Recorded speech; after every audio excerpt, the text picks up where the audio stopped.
After the anti-crown prince faction was exiled, time flew by, and spring finally arrived. In the palace's main hall, King Sejong sat on his throne. The court officials had gathered, waiting for the morning assembly to begin. He looked around the room and calmly said, "It seems everyone is present." King Sejong took a deep breath, then continued with a firmer voice. "I have an important announcement today." Noticing the king's physical transformation, people in the palace began to whisper among themselves. How did the crown prince manage to pull this off? Could something as simple as jump rope really bring such a drastic change? Without further delay, the king continued. "For the future of the Joseon dynasty, I plan to carry out a major reform." With great enthusiasm, the king held up a reform proposal book. His face lit up with excitement. Everyone who saw him was stunned, except Hyang, who looked exhausted. So it finally begins, he thought. A few weeks earlier, while Hyang was sound asleep, he heard a voice outside his door. "Hyang, are you awake?"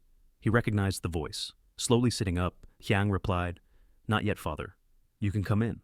From outside, King Sejong answered, "No, I just wanted to borrow the chart you used in your presentation." Rubbing his eyes, Hyang said, "It's on my desk. Feel free to take it." The king thanked him, then called out to a eunuch, "Bring me that chart." A eunuch opened the door and entered to retrieve it. Before leaving, the king said his goodbyes. "I'm heading out. Go back to sleep." Still half asleep, Hyang mumbled, "All right, father."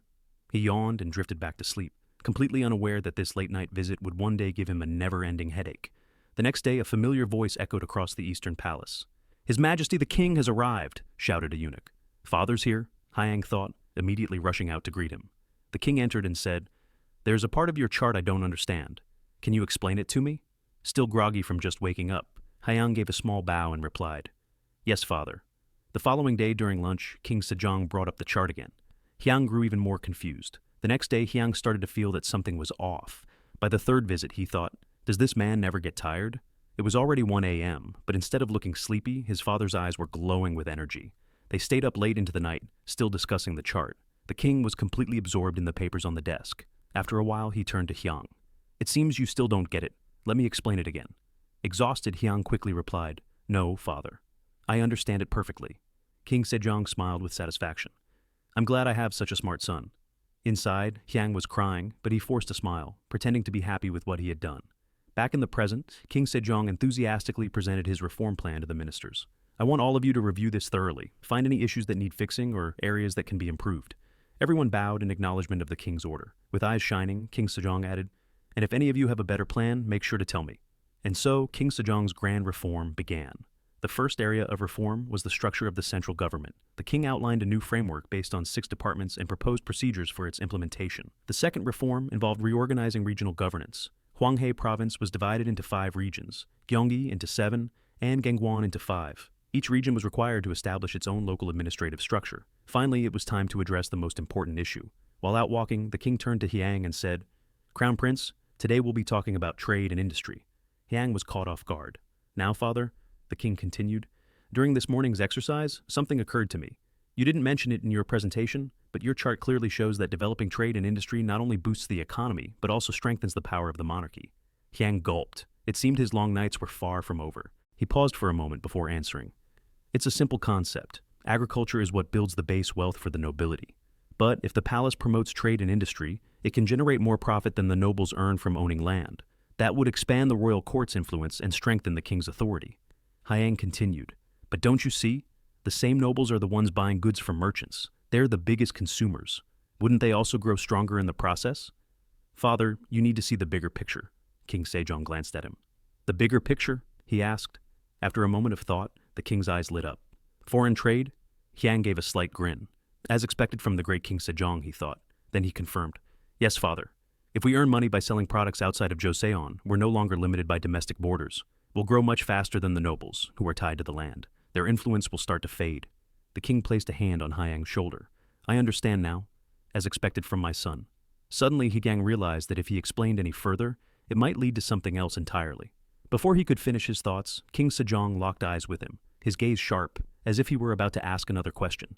His expression was serious, like he was about to devour Hyang whole. Hyang had expected this. He knew his father would keep pressing him, and it was exhausting. The king continued, "In the end, we need capital to start a business, right? But most of the wealth that could be used as capital is in the hands of the nobility. If merchants borrow money from them, won't the nobles just gain even more power?" Hyang quickly explained that, while that was one way, there was another. They could bring the merchants to their side instead.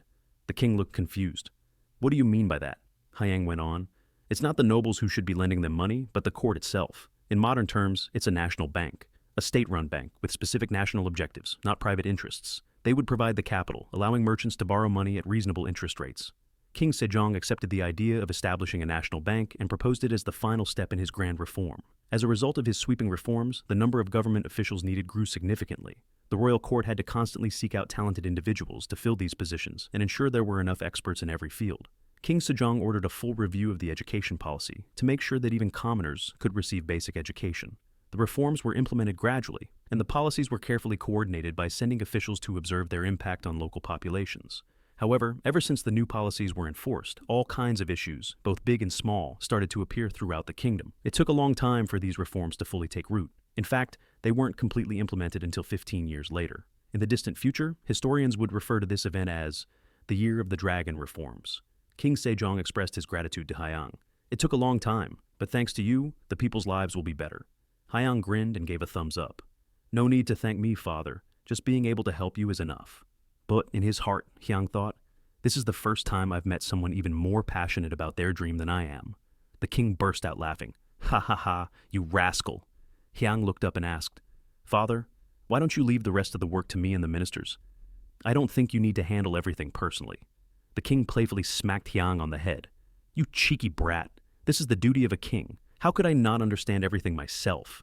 Rubbing his head, Hyang pouted. That's not what I meant, father. I could work with the ministers and report back to you. King Sejong smiled at him. Hyang, is there a difference between learning by doing and just understanding something through someone else's words? Which do you think is more effective? Hyang was taken aback by the question. The king continued, I don't want to be the kind of ruler who just sits around listening to reports. After saying that, King Sejong laughed heartily again and walked back inside. Hyang stared after him, wide-eyed, realizing, just as I thought, no matter how much I know about the future, there are some things I'll never be able to surpass. One day, at the Eastern Palace, a familiar announcement echoed throughout the court. His Majesty has arrived. King Sejong entered the room, and Hyang greeted him politely. Father, you're here. As usual, the king had come to ask about one of Hyang's charts. Hyang, I was looking over your chart again, and something caught my attention. At the mention of chart, Hyang immediately tensed up. This time, he didn't hold back and quickly said, Father, I just want to rest. Please, let me rest for a bit. Seeing his son so flustered, the king gently reassured him. This time, it's not about the reform plans. Even so, Hyang didn't look entirely relieved. His face still showed signs of concern. What is it, father? King Sejong continued. In your presentation, you mentioned several policies, but I noticed you didn't talk about the military at all. Why is that? Hyang froze at his father's question. The king pressed further. Don't tell me. You have no ideas when it comes to the military? Hyang stayed silent for a moment before finally smirking, leaving a look of curiosity on his father's face. Beads of sweat rolled down Hyang's cheek as King Sejong muttered, You sneaky little brat. Then Hyang explained, If I had brought up the military, it would have only complicated things even more. He turned the question around. Father, what do you think about our current military? The king replied slowly, I think this country still lacks stability. We don't yet have the proper system to manage the military. We need to invest more resources and effort to prepare for any threats that may arise. Hearing the answer he had been waiting for, Hyang thought, Perfect. The time has come. After the king finished speaking, he asked Hyang for his opinion. Hyang quickly responded, I agree, father. I believe it's absolutely necessary, especially when it comes to strengthening our navy. King Sejong raised an eyebrow. The navy? Hyang nodded. Yes, father. Unfortunately, our Joseon dynasty still lacks a strong enough naval force to dominate the seas. Even during the Tsushima Island campaign a few years ago, over half of our naval forces were made up of untrained civilians. That's far from ideal. And that's not the only problem. Our ships are too small. Even crossing the waters between Busan and Tsushima puts our soldiers' lives at serious risk. King Sejong paused to reflect, and soon realized that his son was absolutely right. We need to increase ship production and strengthen our naval forces, the king replied. Hyang nodded in agreement. Exactly, father. The king then thought further and said, The biggest issue here is the budget. Before the king could come up with a solution, Hyang confidently stepped in. I have a suggestion to solve the budget problem. Intrigued, the king asked, Really? What is it? With full confidence, Hyang replied, Mining rocks. The king looked slightly confused. Rocks? Not long after, a royal decree was posted throughout the capital, calling for skilled miners to report immediately to the Ministry of Commerce. Some people didn't even understand what mining meant. Does that mean digging for stones? Whispers spread among the people. Why are they suddenly asking us to dig up rocks? Some even speculated, Maybe there's a gold mine hidden somewhere inside the palace. Meanwhile, the king was busy calculating. His top priority was securing capital, resources like gold, silver, and bronze. Turning to his ministers, the king asked, "Do we need anything else?" One of the ministers replied, "That seems sufficient, Your Majesty." Standing beside the minister was Hyang, lost in thought.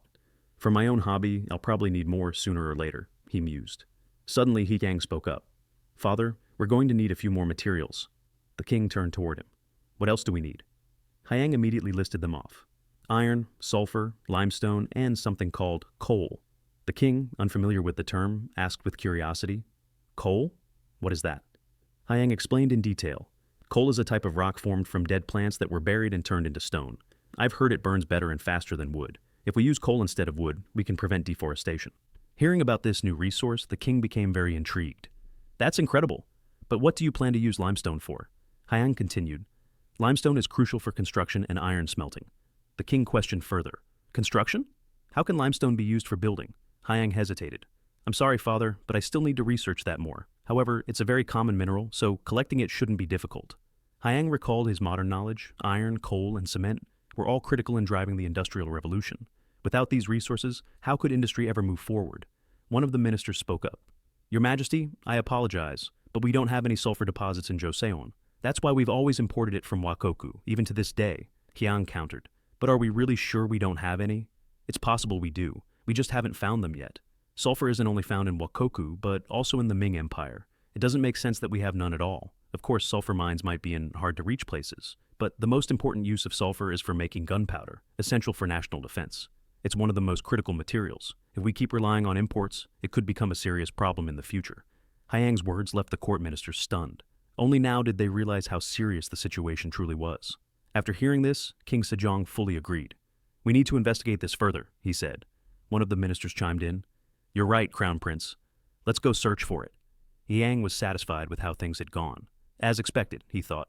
Framing it as national defense instead of military power really made things move more smoothly. And so, skilled miners from all 8 provinces of Joseon gathered in Hanyang. King Sejong established a new organization called the Resource Agency, placed under the Ministry of Commerce, to manage them. An official gave instructions to the workers. "Your job is to travel across the entire kingdom and find the minerals listed here. If you search diligently, you'll be handsomely rewarded. So, do your best."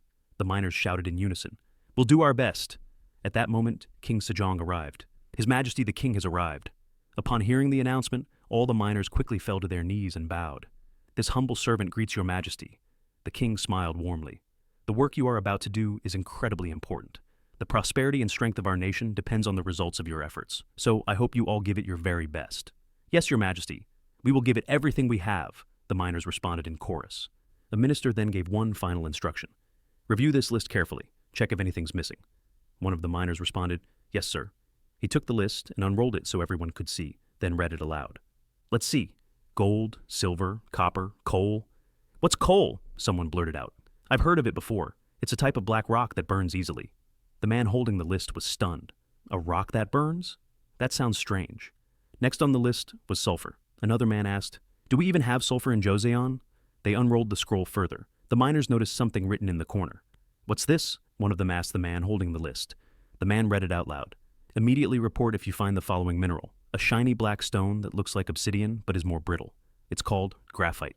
Sometime later, a large shipment of raw minerals was delivered to Hyang. Seeing the piles of stone and ore before him, Hyang was overjoyed. "Amazing! They did a great job. We now have all the essential materials we need." Suddenly, a eunuch came to report to the crown prince. "We have news. The envoy from the Ming dynasty has returned." Upon hearing the news, Hyang was overjoyed and exclaimed, "They've finally returned." Inside the court, a large table filled with books and documents had been set up in the center of the room. "These are gifts from His Majesty's envoy," someone announced. One of the ministers stepped forward to examine the items. He was stunned by what he saw.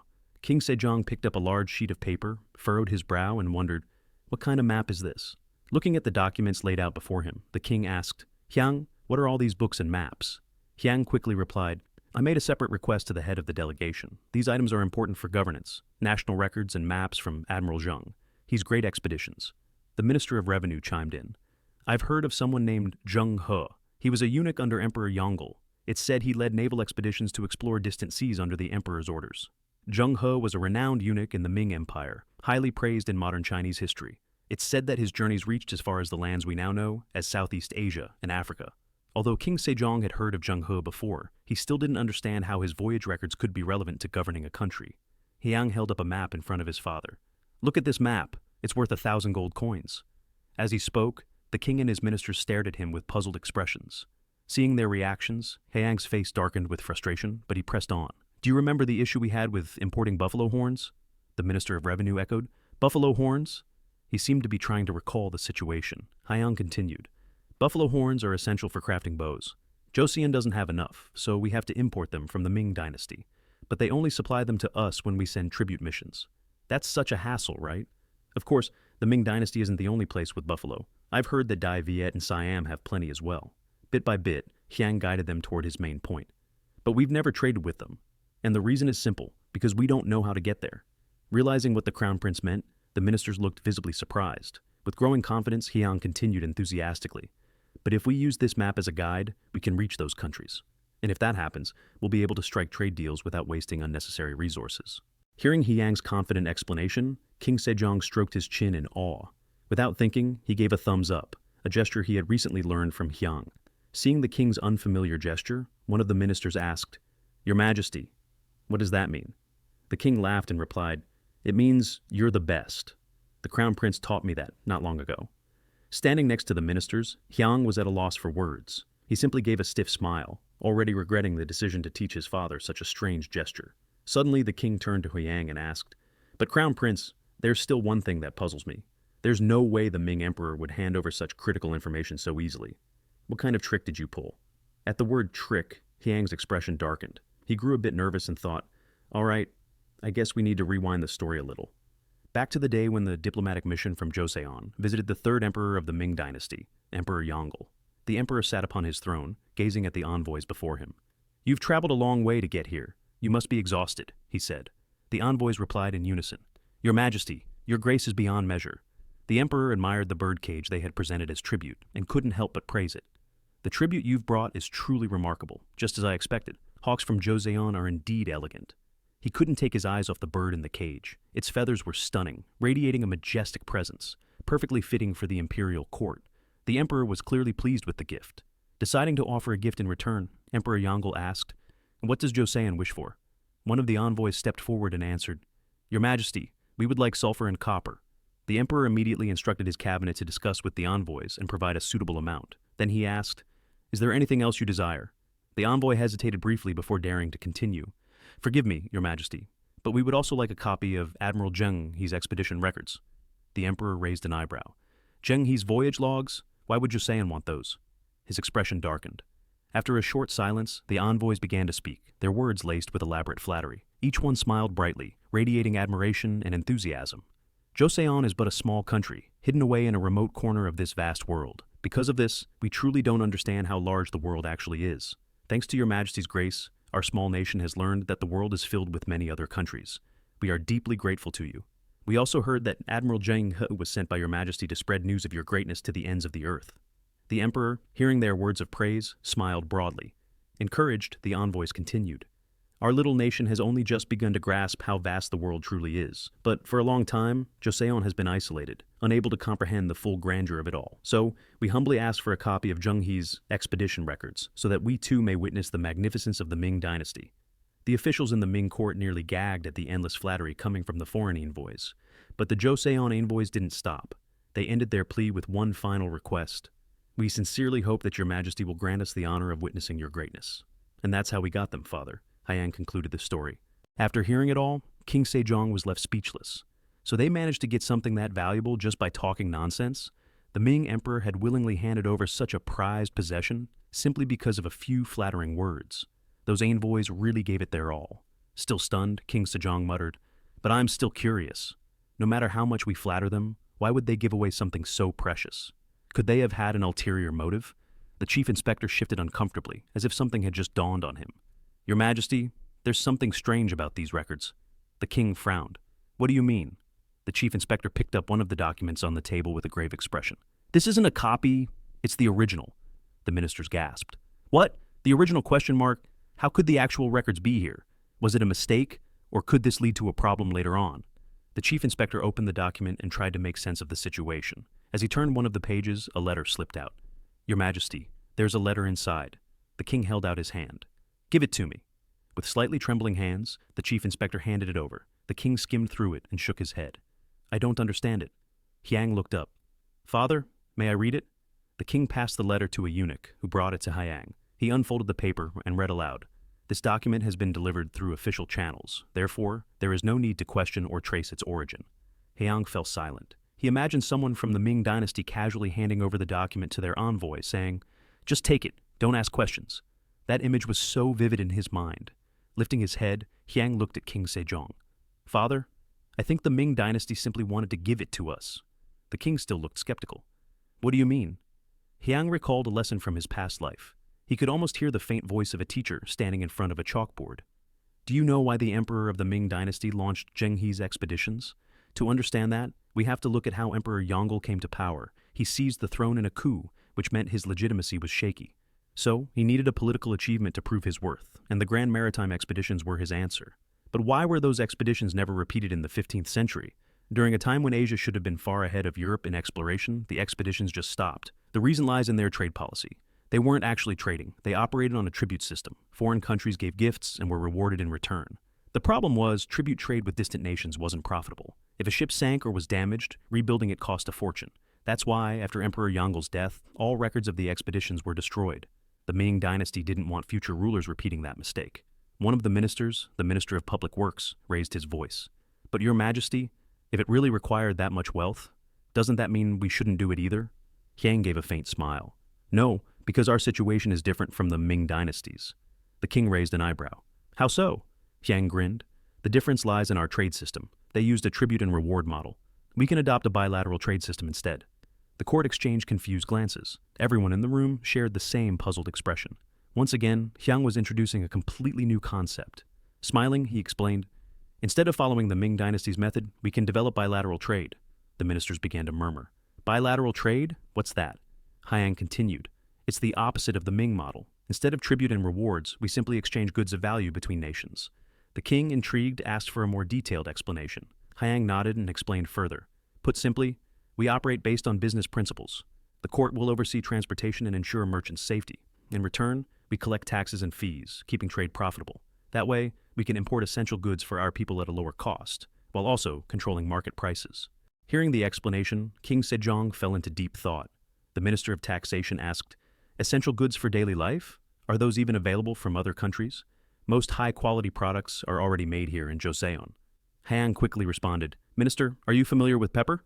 The Minister of Public Works suddenly remembered. "Ah, right, I almost forgot about that." Hyang sighed. In his heart, he thought, "People in this era have no idea how bland food tastes without pepper. We can only get a small amount from Arab merchants, which is why it's so expensive." Another minister interjected, "But do we really need to import it? Wouldn't that cause people to spend too much money, draining the nation's wealth?" Hyang replied, "Yes, there's always that risk. But if we blindly try to stop the flow of money abroad, it will only lead to more smuggling. And when that happens, people will end up paying even more, and corruption will spread. Officials will start taking bribes to turn a blind eye." Everyone in the court nodded in agreement. "The more prosperous Joseon becomes, the better life will be for our people," said one minister. "Exactly," another added. Hyang then turned to the Minister of Taxation.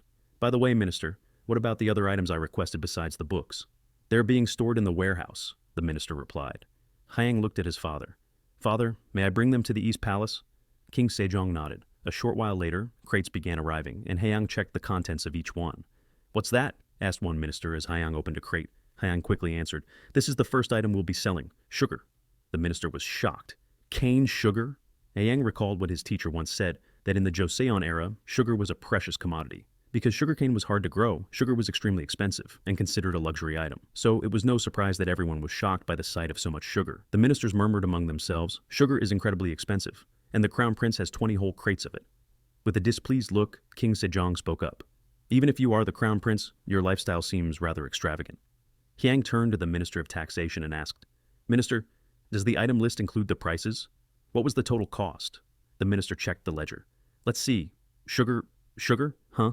Just 20 nyang of pure silver?" The entire court was stunned. King Sejong frowned. Could there be a mistake in the records?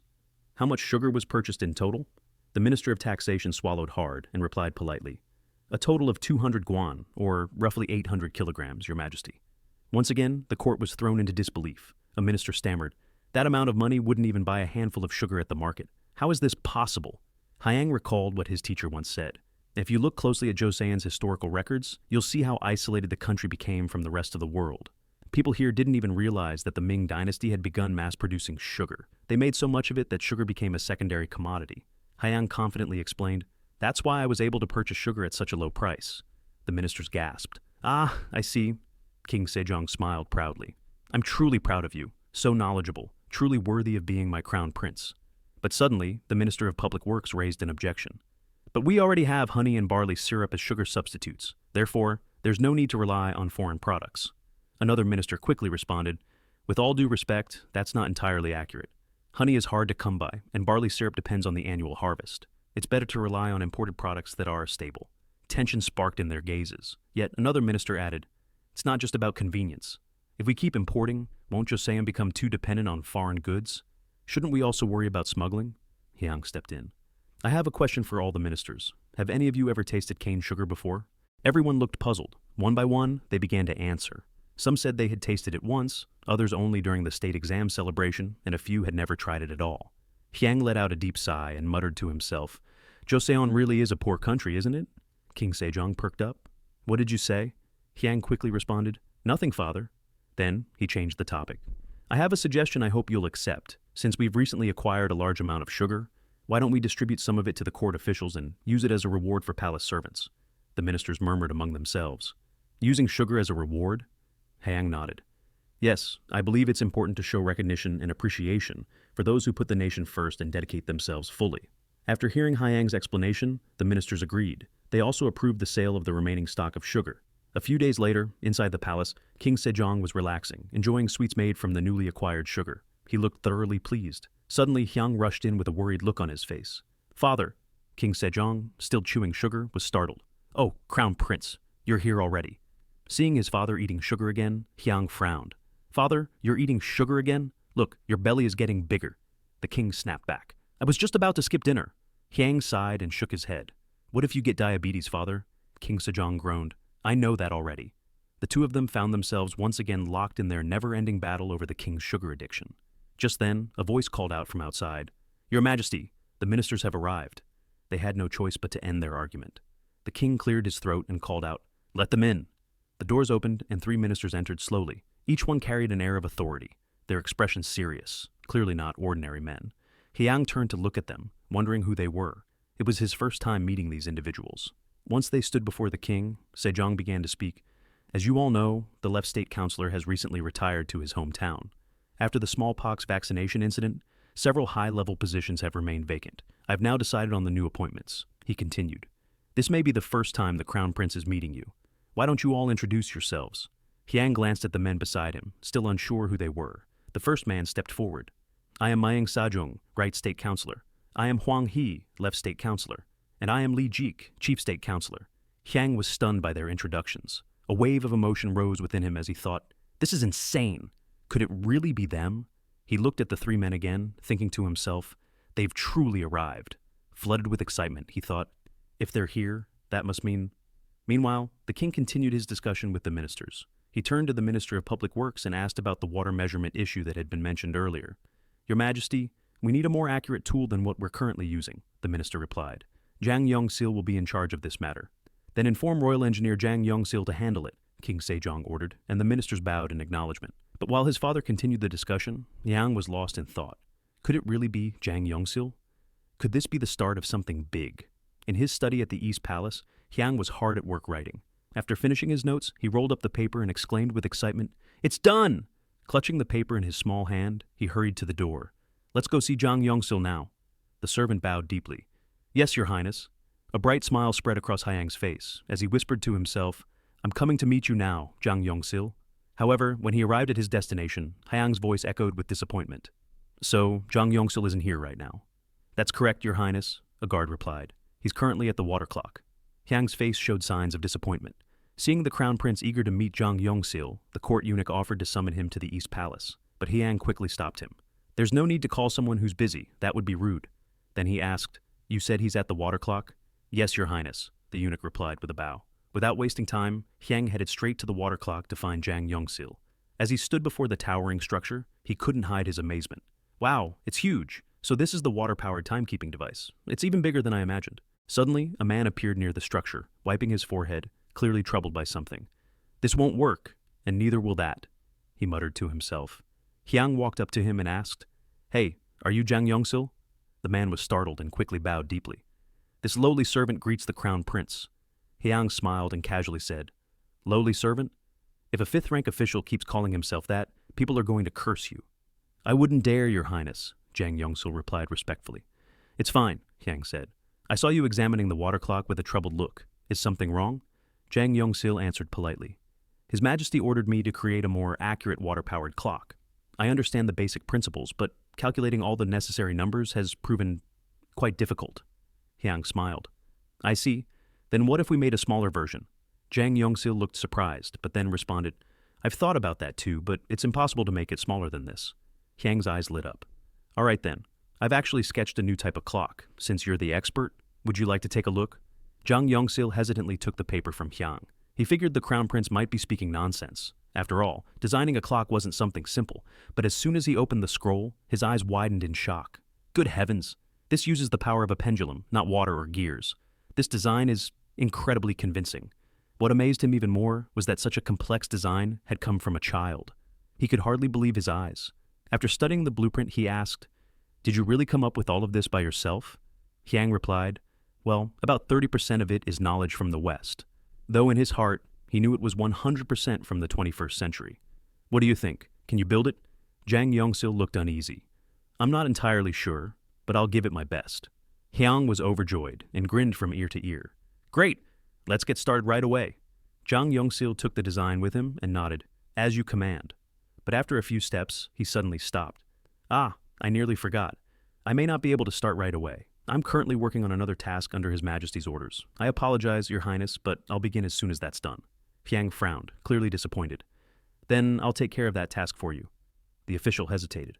Pardon me? What did you say? I said, I'll handle my father's task for you. You can start working on the clock now. Jang Yong Sil still looked unsure. Is that really all right? I could lose my head over this. Don't worry about it, Hyang reassured him. You said it yourself. Doing all these calculations alone is tough. Do you know anyone good with calculations? Jang Yong Sil paused for a moment, then said, For arithmetic, there's official Zhang Cho from the Ministry of Public Works, and official Zhang Inji from the Hall of Worthies. I also heard official Yi Cheon from the Ministry of Justice is pretty skilled. Hyang snapped his fingers. Got it. I'll handle that for you. No need to worry. Just focus on building the clock. Hyang handed Yong Sil another scroll labeled Yu Hai. Yong Sil accepted it, though he didn't quite understand what the scroll was for. After visiting Jang Yong Sil, the crown prince went to see his father. When the king saw him, he asked, What brings you here? I have a proposal, the crown prince replied. Hearing that the prince had another idea, the ministers grew nervous. One of them muttered, What kind of bomb is he dropping this time? Without hesitation, Hyang made his request. Father, I'd like you to assign a few people to me. The king raised an eyebrow. People? Who exactly? Hyang explained, I need official Zhang Cho from the Ministry of Public Works, official Zhang Inji from the Hall of Worthies, and official Yi Cheon from the Ministry of Justice. The ministers exchanged surprised glances, and as if that wasn't enough, Hyang added, I also need a few skilled craftsmen from the armory, and Jang Yong Sil from the Hall of Worthies. The Minister of Public Works quickly cut in. Your Majesty, those people? The king turned to him. Why do you look so surprised? Is there a problem? The minister swallowed hard and answered hesitantly. No, Your Majesty, my apologies. But those individuals are key talents in their departments. Without them, managing state affairs will be extremely difficult. I'm sure the crown prince has something important in mind, but the affairs of the state are important too. The king turned back to Hyang. Crown prince, explain to me. Why do you need them? Hyang paused for a moment, then answered with firm conviction. I want to create things that will help make Joseon stronger. The king narrowed his eyes. Inventions? Hyang nodded. I already have over a dozen designs drawn up in my study at the East Palace. But those are only the blueprints. Precise calculations still need to be done. That's why I need these math experts. If they help me bring these ideas to life, they'll be the pioneers behind Joseon's strength and prosperity. The ministers were silent, unsure of what to say. The king seemed a bit confused, while some ministers didn't fully understand what the crown prince was planning. The next day at the East Palace, 3 officials sat together in discussion. The first to speak was Mr. Zhang Inji. Royal Advisor Zhang, it's been a while. Official Zhang nodded. Indeed, Official Zhang Inji, It's been quite some time. Jung Inji turned and asked, "The Crown Prince said you're working on a clock. Is that true?" Official Jang nodded and unrolled a scroll in front of them. "Yes, this is a clock design created by the Crown Prince himself." Everyone leaned in to study the blueprint carefully. Jung Inji furrowed his brows. "This system seems to use a single structure to track time throughout the day, but in Joseon, we use a different system for night hours. Won't that be confusing? If we apply this, we'd be forcing people to use the same method for both day and night." Just then, the door opened and Hyang walked in confidently. The officials immediately stood and bowed. "We greet His Highness the Crown Prince." Hyang smiled. "I heard your concerns. Right now, the way we measure time depends on the season, and that's inefficient. For the sake of the people, wouldn't it be better to use a consistent time system, both day and night?" The officials exchanged glances and nodded. "You're right. But, Your Highness, why did you call us here?" Without a word, Hyang placed a thick stack of papers on the table in front of them. "Could you solve all these math problems for me?" In his hand were sheets of math problems he had prepared specifically for them. The officials stared at the stack with expressions of shock, disbelief, and quiet resignation. Officials Jang Yong Sil and Yi exchanged shocked glances. Their eyes widened in disbelief as the Crown Prince handed them a set of math problems. Then it was official Jung In-ji's turn. He clearly looked worried. Nervously he asked, "What is this?" Hyang smiled and replied, "Just a few simple questions. Please solve them first." But in reality, the problems were far from simple. Even though these officials were considered some of the best mathematicians in the Eastern Palace, they had to rack their brains to find the answers. Official Yi Cheon was completely stumped when he reached a problem about calculating the area of a piece of land. Meanwhile, official Jang Yong Sil held his head in his hands, wishing he had brought his counting sticks with him. A moment later, Hyang was speechless as he looked at their test results. In his thoughts, he muttered, "This is kinda sad. The highest score is only 70? I really need to introduce Arabic numerals. They need to learn proper math too, but I'm too busy to teach them myself. What should I do?" That's when the Crown Prince had a brilliant idea and began formulating a plan. "If that's the case, I'll have to find some Muslim mathematicians." 1 month later, in the King's Council Hall, Hyang had just completed the pendulum clock he designed himself. Proudly, the Crown Prince presented it to the king, asking him and the ministers to examine his invention. The officials were stunned by this groundbreaking creation. With a confident smile, the Crown Prince pointed at the clock and declared, "This is a new kind of clock to replace the water clocks. It won't just be placed in the palace, it'll also be installed in the offices of the 6 ministries. That way, everyone in Joseon will know the time." The king stepped closer to the clock, beaming. "Really?" he said enthusiastically. He immediately ordered the Minister of Public Works to install the new clocks throughout the palace and ministries. "Do it right away," he commanded. The Minister of Public Works responded loudly, "Yes, Your Majesty." The other ministers who witnessed the moment were overjoyed, whispering among themselves, "The Crown Prince has created another amazing invention. As expected from His Highness, life will be so much easier now." But this was only the beginning of a nightmare. After some time using the new clocks, the ministers, still unfamiliar with the modern time system, began arriving late to their meetings at the King's Council Hall. The king was growing increasingly frustrated. When they finally showed up, the king pointed at the clock and asked, "Ministers of Personnel and Taxation, what time is it?" Neither minister had expected to keep the king waiting. On the verge of tears, they bowed and apologized. "Forgive us, Your Majesty. We miscalculated the time." In another scene, at the Ministry of Rights, the head of the ministry was fuming. "Why isn't the task I gave you finished yet?" His subordinate bowed his head. "Please, I just need a little more time." A short while later, the head of the Ministry of Rights began ranting. "Still not done? Didn't you say it would be finished by 5 p.m.? The subordinate didn't dare to answer. He could only apologize again. "I sincerely apologize, sir." At the Ministry of Public Works, the situation was just as tense. The head was furious, yelling at his staff. "When will this report be ready?" Terrified, one of them responded, "If you allow it, sir, we'll work until 7 p.m. to finish it." The ministry head glared at his subordinate and raised his voice sharply. "Just to finish this? It's only 7 in the morning. Are you all planning to slack off?" The subordinate quickly replied, "Of course not, sir." But the ministry head simply scoffed coldly. "You're all graduates of the Royal Academy, and this is the best you can do. Pathetic." Meanwhile, in a small tavern near the Eastern Palace, the common folk were in an uproar. "Damn this cursed world! Who came up with this weird clock?" a man shouted in frustration. "I'll find them and smash their head in." Another customer chimed in. "It must have been the Minister of Public Works. Useless. I want to quit my job because of that clock." Elsewhere in the palace, the king was strolling with the Crown Prince. Cheerfully he said, "Thank you, Hyang." The Crown Prince looked puzzled. "For what, father?" The king smiled warmly. "Thanks to you, the palace feels more alive. We're no longer wasting time like we used to." Hyang smiled modestly. "You give me too much credit, father. I just want to help. I'll keep working hard and bring even more useful things." The king chuckled and patted his son's head. "You're too humble. I'm proud to have a son like you." Then the king asked, Is there anything else you need for making your strange inventions? Hyang let out a mischievous laugh. Actually, there is something I really need. The king raised an eyebrow, intrigued. Really? What is it? Hyang calmly replied, I just need a small independent office. The king was taken aback. An independent office? Hyang nodded with hopeful eyes. Yes, father. I need a dedicated space to focus on my research. When I was building the clock, I faced a lot of problems. The room was too cramped. My work table was covered in blueprints and clock parts. I even had to eat on the floor. The king looked hesitant. But building an entirely new building might be a bit wasteful, King Sejong replied. Like a child throwing a tantrum, Hyang blurted out, If I had my own space, I could make even more inventions. The king finally relented. All right, I get it. It's too soon to make a decision now, so I'll give you an answer after I discuss it with the ministers. 5 days later, the Joseon Institute of Science and Technology Development was officially established. The ministers were speechless when they visited the site.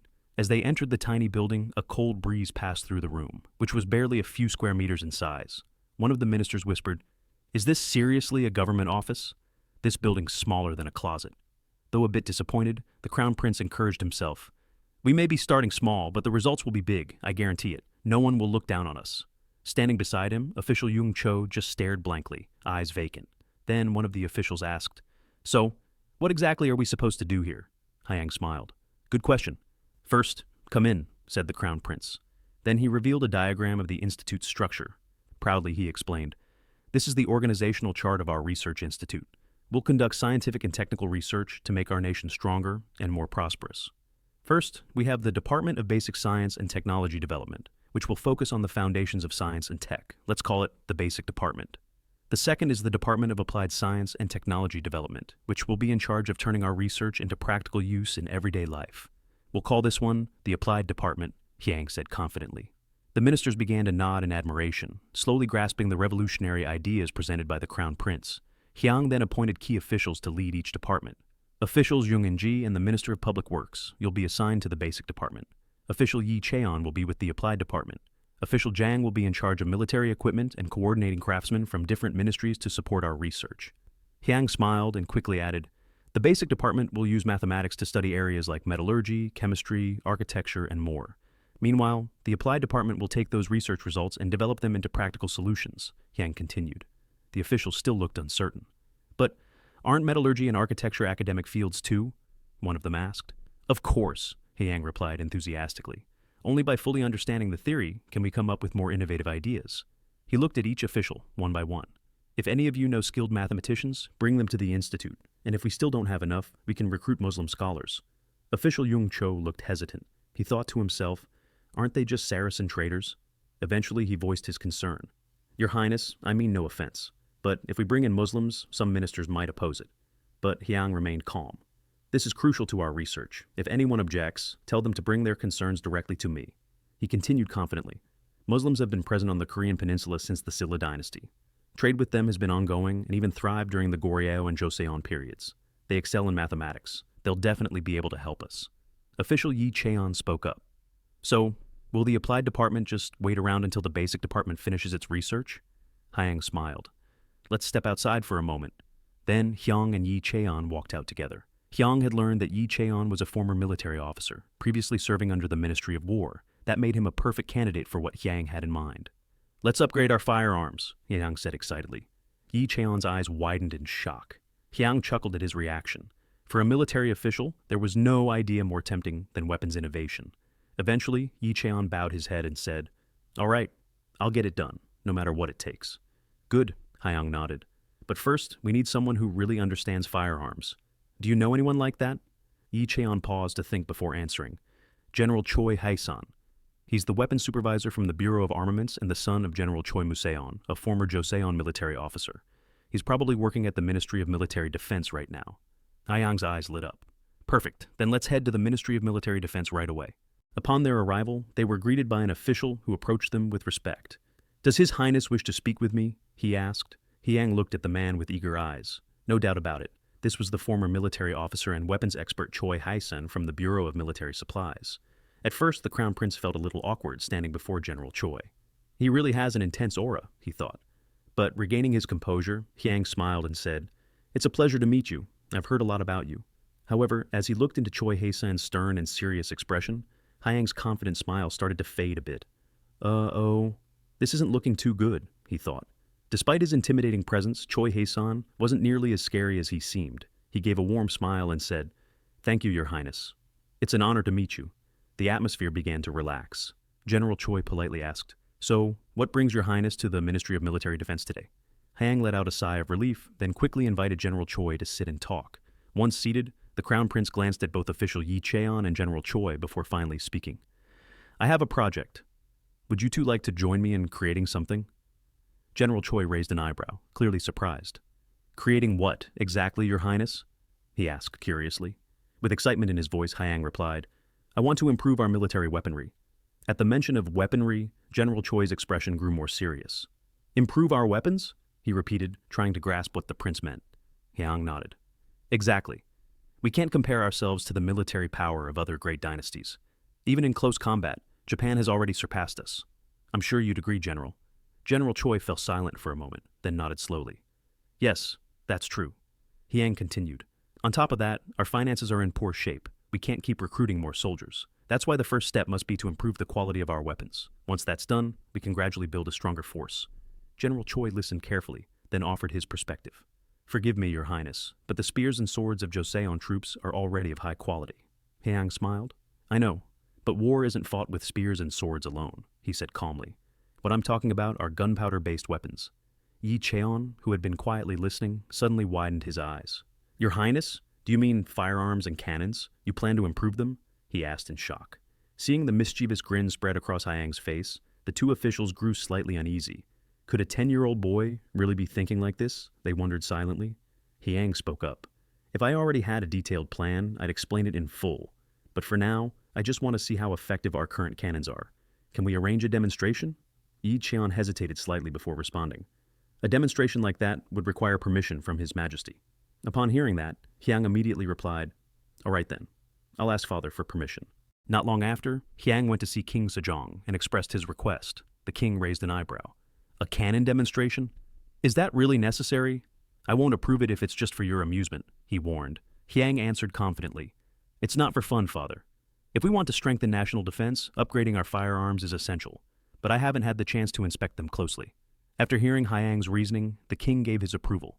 "Very well. Ministry of Military Defense, prepare a demonstration of our cannons and rifles," he ordered. Suddenly, King Sejong added, "Actually, why not make it bigger? Let's bring in the cavalry and other troops too, along with the cannons and rifles." Hyang grinned. "I love that idea." The ministers nearby grumbled quietly at the father and son's excitement.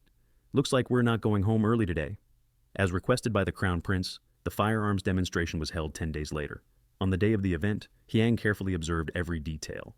King Sejong opened the demonstration by saying, "I want to assess the condition of our troops as well. I expect your best effort today." The soldiers responded in unison. "As you command."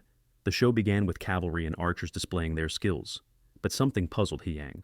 "Why are the spears shorter than I remember?" he wondered. When the order was given to fire, the archers released their arrows skillfully, and the cavalry charged with enthusiasm. But something else left Hyang even more confused. Why are they pulling their horses back? Isn't that wasting all the momentum they just built up? He frowned. Cavalry units were supposed to break through enemy lines, not retreat midway through. Hyang sighed and thought to himself, "Clearly, we still have a long way to go." It was finally time for the firearm and cannon demonstration. General Choi Hae-sun, dressed in a sharp military uniform and radiating authority, stood tall before the soldiers. The sight was striking. He looked like the embodiment of discipline and true military strength. Hyang stared, eyes unblinking, his breath caught in his chest from the bubbling excitement within. "Now, I'll get to see for myself just how powerful our weapons really are," he thought. His eyes gleamed, and his blood raced with curiosity. But in the midst of the growing anticipation, General Choi suddenly squinted, a strange sensation creeping over him. "Why does the back of my neck feel hot?" he muttered. One by one, the cannons were brought in. The largest was called the Heaven Cannon, followed by the Earth Cannon, and finally, stationed at the far edge, was a handheld cannon, an improved version of the Heaven Cannon. When the order to fire was given, thunderous blasts shook the air. Projectiles launched at incredible speed, soaring high into the sky and far across the field. King Sejong watched in awe. "What an incredible display of power," he exclaimed. "How far is the range?" A nearby minister quickly responded, "Approximately 1.6 kilometers, Your Majesty." He then turned to Hyang and asked, "What do you think, Crown Prince?" But Hyang was lost in thought and didn't respond immediately. He stood with his head down, looking somewhat disappointed. The king had to call out to him several times before Hyang snapped out of it. Oh, yes, I think it's amazing, father. All thanks to a great general and skilled soldiers. Choi Hae-san smiled modestly and replied, Your Highness praises us too much. Yet Hyang still wasn't satisfied. He turned to the king with another request. Father, may I speak with the cannon operators for a moment? There are a few things I'd like to confirm. The scene shifted to the soldiers manning the cannons. As soon as they saw the crown prince approaching, they immediately bowed and shouted, Our respects, your highness. Hyang smiled, nodded, and said, Thanks to your hard work, this country can enjoy peace. I'm deeply grateful to all of you. The soldiers bowed again and replied, Your kindness is beyond measure. Suddenly, something caught Hyang's eye. I've been wondering, why do their armors all look different? The crown prince finally asked, Did you all provide your own armor? The soldiers answered in unison, Yes, your highness. Hyang nodded slowly, beginning to understand. That explains the differences. Now that I think about it, I remember reading that, in the Joseon era, soldiers had to supply their own combat gear. No wonder they look like this. For now, Hyang decided to set that issue aside. There was something more urgent at hand. Are all the cannons and handheld guns ready? He asked. General Choi immediately replied, Everything is prepared, your highness. He then pulled off a large cover, revealing a neatly arranged stockpile of weapons, swords, spears, and cannons. I never thought I'd see Joseon's artillery with my own eyes. The colors. They're beautiful, Hyang said, visibly impressed. General Choi, puzzled by the strange expression on the prince's face, thought to himself, What exactly is the crown prince thinking? Hyang began closely inspecting the weapons. As he examined the cannons, something caught his attention. They're still using wooden cannons without reinforcements. That means the explosive power of the gunpowder isn't being fully utilized. It took a long time for reinforced cannons to become common, so I guess it makes sense they're still using older models, he thought, but suddenly his eyes narrowed. Wait, this cannon is made of wood, but it's reinforced, isn't it? He asked. General Choi nodded. The crown prince rested his chin in his hand, falling into deep thought, his face serious. There's been progress, yes, but a complete overhaul is clearly needed. The question is, where do I even begin? For now, he set aside the cannon issue and shifted his focus to the handheld guns. General Choi, I have a question. Hyang began firing off questions in quick succession. Do the Jurchen soldiers wear armor? General Choi nodded. Yes, your highness. There are various types, but they all wear armor, both light and heavy. The crown prince paused for a moment before asking again. If they were wearing light armor and get hit by one of these handheld guns, what would happen? Choi let out a breath before replying. I haven't seen it firsthand, but according to reports from the northern borders, a Jurchen soldier was killed from a distance of 40 paces, about 50 meters. Hyang nodded slowly. All right, that's helpful. Let's head back. As he walked, Hyang's mind was still full of questions. This is complicated. It's hard to identify the root issue. Where should I even start? Once the drills were over, King Sejong, looking satisfied, addressed the troops. You've all done well. I prepared food and drink for everyone. Enjoy it to your heart's content. Upon hearing this, the soldiers erupted in cheers. Long live His Majesty! Long live His Majesty! Long live His Majesty! But Hyang still couldn't stop thinking. Eventually, he couldn't take it anymore and burst out, This isn't right! I'm too curious! I can't hold it in! Without hesitation, he called over 2 soldiers from the artillery and firearms unit. The 2 men glanced at each other in confusion before replying, Yes, your highness. Hyang gave a mischievous grin. Come with me. There are a few things I want to ask. But before they left, the crown prince politely added, Sorry for pulling you away before you could join the banquet. The 2 soldiers quickly waved it off. No worries at all, your highness. Hyang smiled in relief.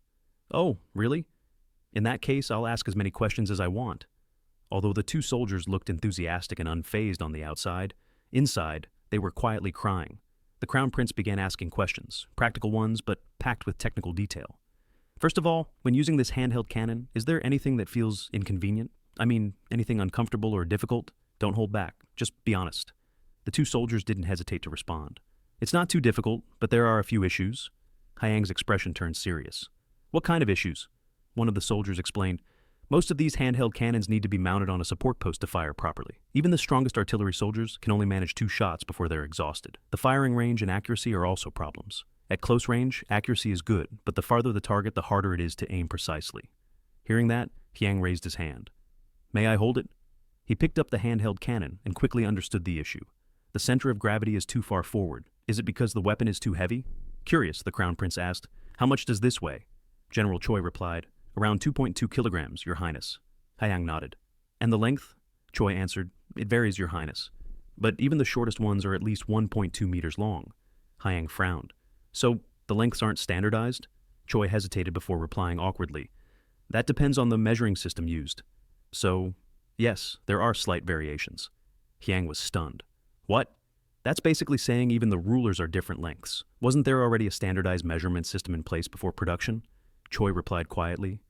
These are all tribute items, Your Highness. Hyang bit his lip. So the issue isn't just the weapon's balance. There's more to it. He followed up with another question. How much gunpowder is used per shot? General Choi answered. About 37.5 grams, Your Highness. The moment Hyang heard the number, he froze. He looked so shocked he nearly passed out. Seeing this, General Choi panicked. Your Highness, are you all right? Hyang scratched his head and sighed. I'm fine. It's just, that's way more gunpowder than I expected. Once all his questions were answered, the Crown Prince said, You're dismissed for now. General Choi Hae-san, let's go. With a bright smile, Hyang added, Great work, everyone. The two soldiers responded cheerfully. Thank you, Your Highness. But deep down, they were still confused. Why is the Crown Prince so interested in all this? He's still so young? Does he really understand, or is this just childish curiosity? Meanwhile, Hyang smiled to himself, satisfied. I finally understand where the real problems are. As he walked with General Choi Hae-san, the Crown Prince asked again, General, when firing this handheld cannon, does it really have to be operated by two people? General Choi nodded. Usually yes, Your Highness. The Crown Prince continued. But I heard that one person can operate it alone. General Choi explained, in emergency situations, an artillery soldier can wedge the weapon under their right armpit, or hold it with their right hand while lighting the fuse with the left. Hearing that, Hyang let out a sigh. That sounds troublesome. General Choi nodded in agreement. It is. That's why we usually use two people. But that creates another problem. It requires more manpower, which makes it difficult to increase the number of artillery units. The Crown Prince nodded. I see now. We need to focus on solving the handheld cannon issue first.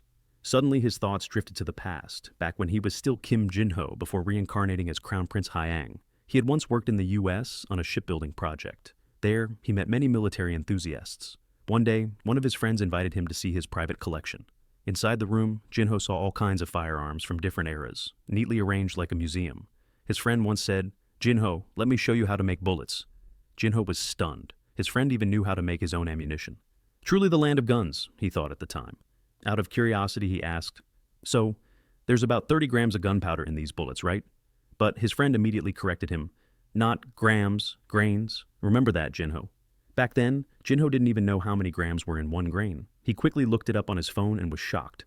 So less than 2 grams of gunpowder could launch a 14-gram bullet at the speed of sound? Amazing. It was one of the most mind-blowing discoveries he had ever encountered. Back to the present, now as Crown Prince Hyang, he pondered. Black powder only had half the power of smokeless powder.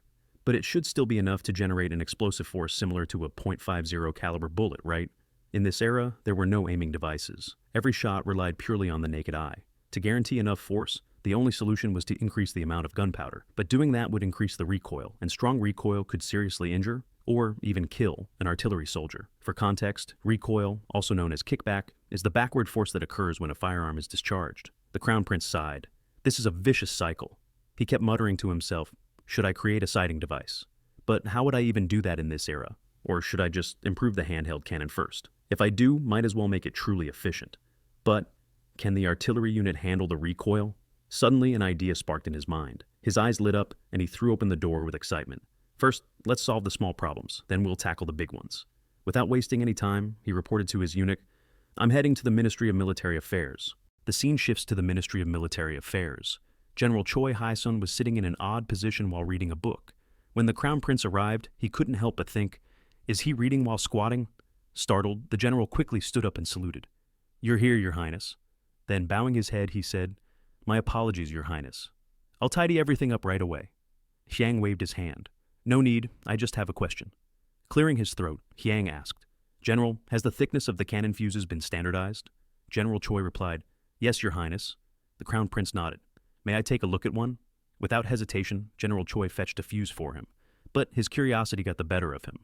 May I ask, why do you want to see the fuse, Your Highness? Instead of answering, Hyang made another request. Could you light this fuse for me? Since the request was simple, General Choi lit the fuse without question, but within seconds the flame went out.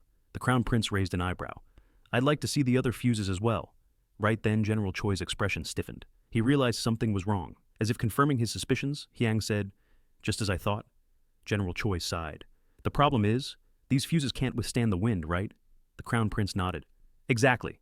He then asked, Has no one ever reported this issue? General Choi answered honestly, No, Your Highness. But if the fuse gets blown out by the wind, the soldiers just relight it with another one. Hyang immediately countered, but what if it happens in the middle of a battle, at a critical moment? Would they really have time to replace it? On the battlefield, time is life, the Crown Prince declared firmly. He quickly gave an order. Send a directive to the military logistics department. Have them determine the most suitable fuse length as soon as possible. General Choi was deeply impressed. His admiration for the Crown Prince only grew. How can someone his age think this far ahead? On a bright sunny day, the Minister of Finance happened to run into Yi Cheon on the street. It had been a while since they'd last seen each other, so they decided to walk together and chat. The minister asked, "I haven't seen the Crown Prince around lately. What has he been up to?" Yi Cheon replied, "The Crown Prince mentioned he's working on a very important experiment. He's been locked inside the research pavilion for the past 5 days, completely focused on his work. Just recently, he even requested mercury from the military logistics department. What would he need mercury for?" The minister's eyes widened, clearly shocked by what he had just heard. Yi Cheon stared blankly for a moment before answering, "I don't know, but I believe it has something to do with why he summoned me today. I must be going." "Good luck, Master Yi Cheon," said the Minister of Finance, concerned as he watched his friend walk away with a troubled expression. The scene shifts to the research pavilion. Crown Prince Hyang had summoned the ministers for a discussion. He opened the meeting casually. "It's been a while since we last met." Without wasting time, he turned to the Minister of Public Works. "How's the progress on modifying the calendar?" the minister replied. "We've made some progress, Your Highness. We've identified the differences between our calendar and the Ming dynasties, and we're currently working on the adjustments." Hyang looked slightly relieved. "Good. So, when can we expect the final result?" The minister answered, "We estimate it will be ready by winter this year, Your Highness." However, the moment he heard the word winter, the Crown Prince's expression darkened. His face turned stern as he said, "That's too long." He spoke firmly. "The deadline is the Mid-Autumn Festival, no later than that. If necessary, bring in more officials." Official Yung Cho, clearly nervous, replied, "No one's willing to come, Your Highness." Still wearing a serious expression, Hyang responded, "I've told you before, use my name to pressure them. The deadline is the Mid-Autumn Festival, no exceptions." The ministers bowed deeply and said, "As you command." Yung Cho muttered in his heart, "He must be a dokaibi. This man is a dokaibi." With a cheerful expression, Hyang turned to General Choi Hai-san and Yi Cheon. "I have a very important task for you both." Upon hearing that, the two men stiffened in fear. Beads of sweat began to form on their temples. One of them cautiously asked, "What is the task, Your Highness?" But Hyang didn't answer right away. "Hold on a moment." He walked over to his desk and picked up a rolled-up piece of paper. When he unfurled it, a firearm blueprint was revealed. Hyang smiled confidently. Yi Cheon's eyes widened at the sight of the design. The Crown Prince explained, "This is the weapon I intend to create." The ministers who saw the blueprint were stunned, their mouths agape. Hyang repeated himself with conviction, "With this, the future of warfare will change dramatically." "Don't worry," he added, turning to Yi Cheon and General Choi. "You two, let's work together to make this weapon a reality." The two generals remained silent, their eyes fixed on the design, lost in thought. Minister Jang, intrigued, pointed to the diagram and asked, "In this drawing, when you pull the ring at the bottom, it looks like the curved part above will move. But how does the fuse get lit?" Instead of answering, Hyang asked in return, "If it were you, how would you do it?" Minister Jang thought for a moment, then replied, "If it were me, I'd tie the fuse right here where I'm pointing. Then place a small plate filled with gunpowder here. When you pull this crescent-shaped piece, the fuse moves and ignites the powder on the plate. The fire travels into the barrel and boom! An explosion occurs." Hearing the explanation, Hyang smiled with satisfaction. "Minister Jang, your analysis is excellent," he said enthusiastically. Now Yi Cheon began to understand the design as well. General Choi, who had been listening intently, finally spoke up. "Come to think of it, this is a brilliant design. With this, we won't need an extra person to light the fuse, and the firing time will be significantly reduced." Hyang smiled, pleased that they finally understood how long it typically took to fire a single shot. He nodded and said, "Exactly." However, Minister Jang still looked puzzled. He asked, "But, Your Highness, in this drawing there's no fuse or powder plate like we just discussed. There's only this small bump here. How are we supposed to load the gunpowder into it?" The Crown Prince chuckled and explained, "Let me clarify. According to Westerners, this part that looks like a chicken's head is called the hammer, and this here is something they call a cap. The small bump beneath the cap is called the nipple." Then, whispering for effect, Hyang explained what the term nipple meant in this context. Jung In-ji, shocked by the explanation, exclaimed, "Scandalous!" Unlike before, Jung Cho looked particularly interested in the explanation. Jung Cho spoke up, "So we just move the hammer here and hit the cap?" Hyang confirmed, "Once it hits, boom, an explosion." Then General Choi raised a serious concern. "But Your Highness, there's one major problem, our gunpowder supply. If the ingredients are mixed too coarsely, Friction alone can trigger an explosion, and if it's not stored properly, the components can separate again. He paused for a moment, then added, "Also, the main ingredient in our gunpowder is highly moisture absorbent. That's why our soldiers mix it with sand to reduce how much water it takes in. So even if we wanted to use the cap system you mentioned, I'm afraid it wouldn't work well, especially since our materials are so vulnerable to humidity." Hearing that, Crown Prince Hyang nodded. What General Choi said was absolutely true. These were major problems. But Hyang gave a faint smile and said, "I have something that can solve that." He pulled out a small pouch filled with a fine, silvery powder. The ministers exchanged glances. None of them had any idea what it was. "This is gunpowder I made myself," Yang explained. In his heart, he thought, "Honestly, I still want to improve it further. But for now, this will do. I call it silver powder." Minister Jang frowned, still confused. "Silver powder? Does that mean it actually contains real silver?" The Crown Prince let out a small laugh. He picked up a pinch of the powder, and, like a modern chef sprinkling salt with flair, dropped it dramatically. Smiling, he said, "No, there's no silver in it. I used potassium nitrate, mercury, and alcohol." Jung In-ji, who had been wide-eyed the whole time, looked even more curious. Seeing his expression, Hyang handed him a hammer. "Judging by your face, you're curious. Want to try it out?" Jung In-ji hesitated, then took the hammer, grumbling inwardly, "Why do I have to do this useless task?" But as soon as he struck the paper with the hammer, "What the—" He jumped back in shock. A small explosion burst out, followed by a wisp of smoke. Hyang turned to General Choi and Minister Yi. "So, what do you think?" he asked casually. General Choi, who had been skeptical earlier, now lit up with excitement. "With this, we can actually make it work," he exclaimed. "Your Highness, how did you come up with something like this?" Hyang laughed heartily and, without thinking, gave the general a hug. "Ha, of course I did, because I'm a genius," he said jokingly. But just moments later, he turned serious again. "This is only a prototype. What do you think?" General Choi was still unsure. "I'm not certain yet, Your Highness," he said quietly. "May I try holding it?" Hyang nodded. General Choi picked up the weapon and slowly raised it. He carefully pointed it forward and asked, "Is this the correct position, Your Highness?" The ministers watching couldn't help but whisper in awe. "Wow, the general looks so cool, so stylish," they murmured. Hyang stifled a laugh. "These old men," he thought. Then Yi Cheon nodded and shared his opinion. "If we use this weapon, the multi-shot system won't be suitable anymore. A single-shot system would be much more effective." The Minister of Public Works raised his hand and asked, "But, Your Highness, I still don't fully understand the strategy. If it only fires one shot, wouldn't it be difficult to hit the target?" Minister Jang picked up the gun and studied its design closely. "It looks like this raised part here works as a sight. Also, the length of the barrel helps stabilize the shot, making it easier to hit the target." Hyang smiled, pleased that his staff's thinking was heading in the right direction. After a while, Minister Jang nodded in understanding, but then his expression turned curious. "There's something interesting about this design. This weapon doesn't seem to be made with standard casting methods, does it?" Jang Yong Sil asked. The Crown Prince gave a slight smile. "You're absolutely right. This weapon will be forged, not cast like the usual ones."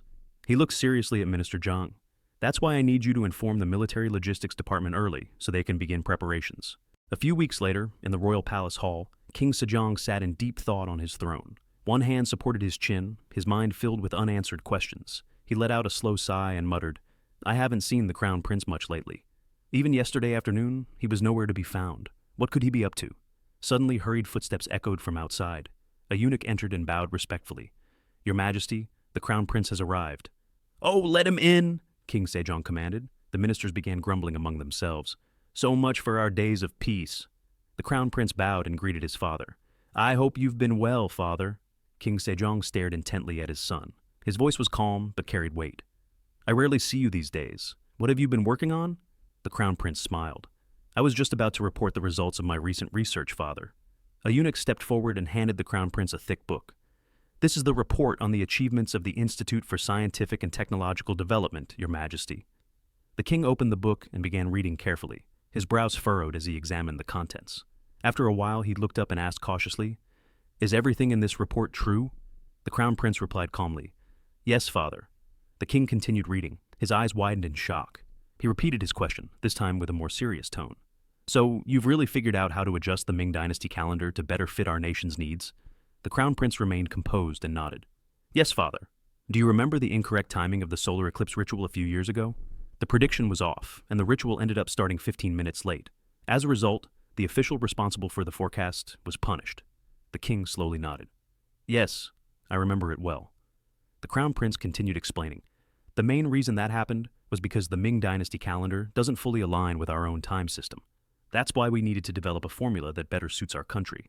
Resting his chin on his hand, the king read through the report more carefully. After a moment, he nodded. This could be very useful. But there's something I'm curious about. What is this astronomical observation device you mentioned? The Crown Prince explained. As the name suggests, it's a device used to observe astronomical phenomena. The Minister of Finance, who had been listening in, mumbled under his breath, "That doesn't explain anything at all." The Crown Prince looked slightly disappointed but still smiled and said, "I'll submit a more detailed report later, Your Majesty." The king remained silent for a moment, then replied, "Very well then." He wanted to ask something else, but ultimately held back. In his heart, he thought, "This child. He's even considering our diplomatic ties with the Ming dynasty." Finally, the king said, "Once this matter is settled, we'll discuss it further." "Understood, father," Hyang replied. A few days earlier, Hyang had already been thinking about this matter. He fully understood that observing celestial bodies could become a serious diplomatic issue between the Ming dynasty and their own kingdom. That's why, in the report he submitted, he proposed not to create an independent calendar system. Instead, he suggested adjusting Joseon's lunar calendar based on the Ming dynasty's methods. However, there was another important achievement included in the report, one that the Crown Prince deliberately chose not to mention out loud. King Sejong took notice of this and grew increasingly curious. He reopened the report his son had handed over, scanning the pages carefully. After a while, he looked up with a serious expression. "Crown Prince, I don't see any mention of military affairs in this report." Hyang paused for a moment before replying.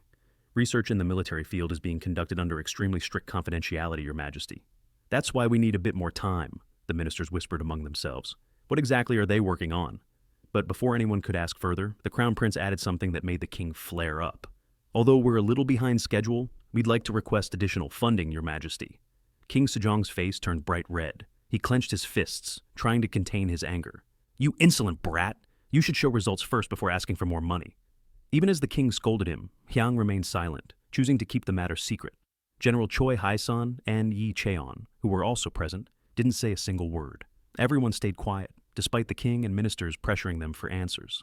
That night, King Sejong was still restless. He sat on his throne, staring blankly out the window. Should I wait until that boy submits his report? Or should I just go see him now? While he was still torn, a eunuch entered and bowed respectfully. "Your Majesty, the Crown Prince has arrived." The king immediately gave the order. "Let him in." As Hyang stepped inside, the king leaned forward slightly. This time, his voice was gentler. "Why are you visiting so late at night?"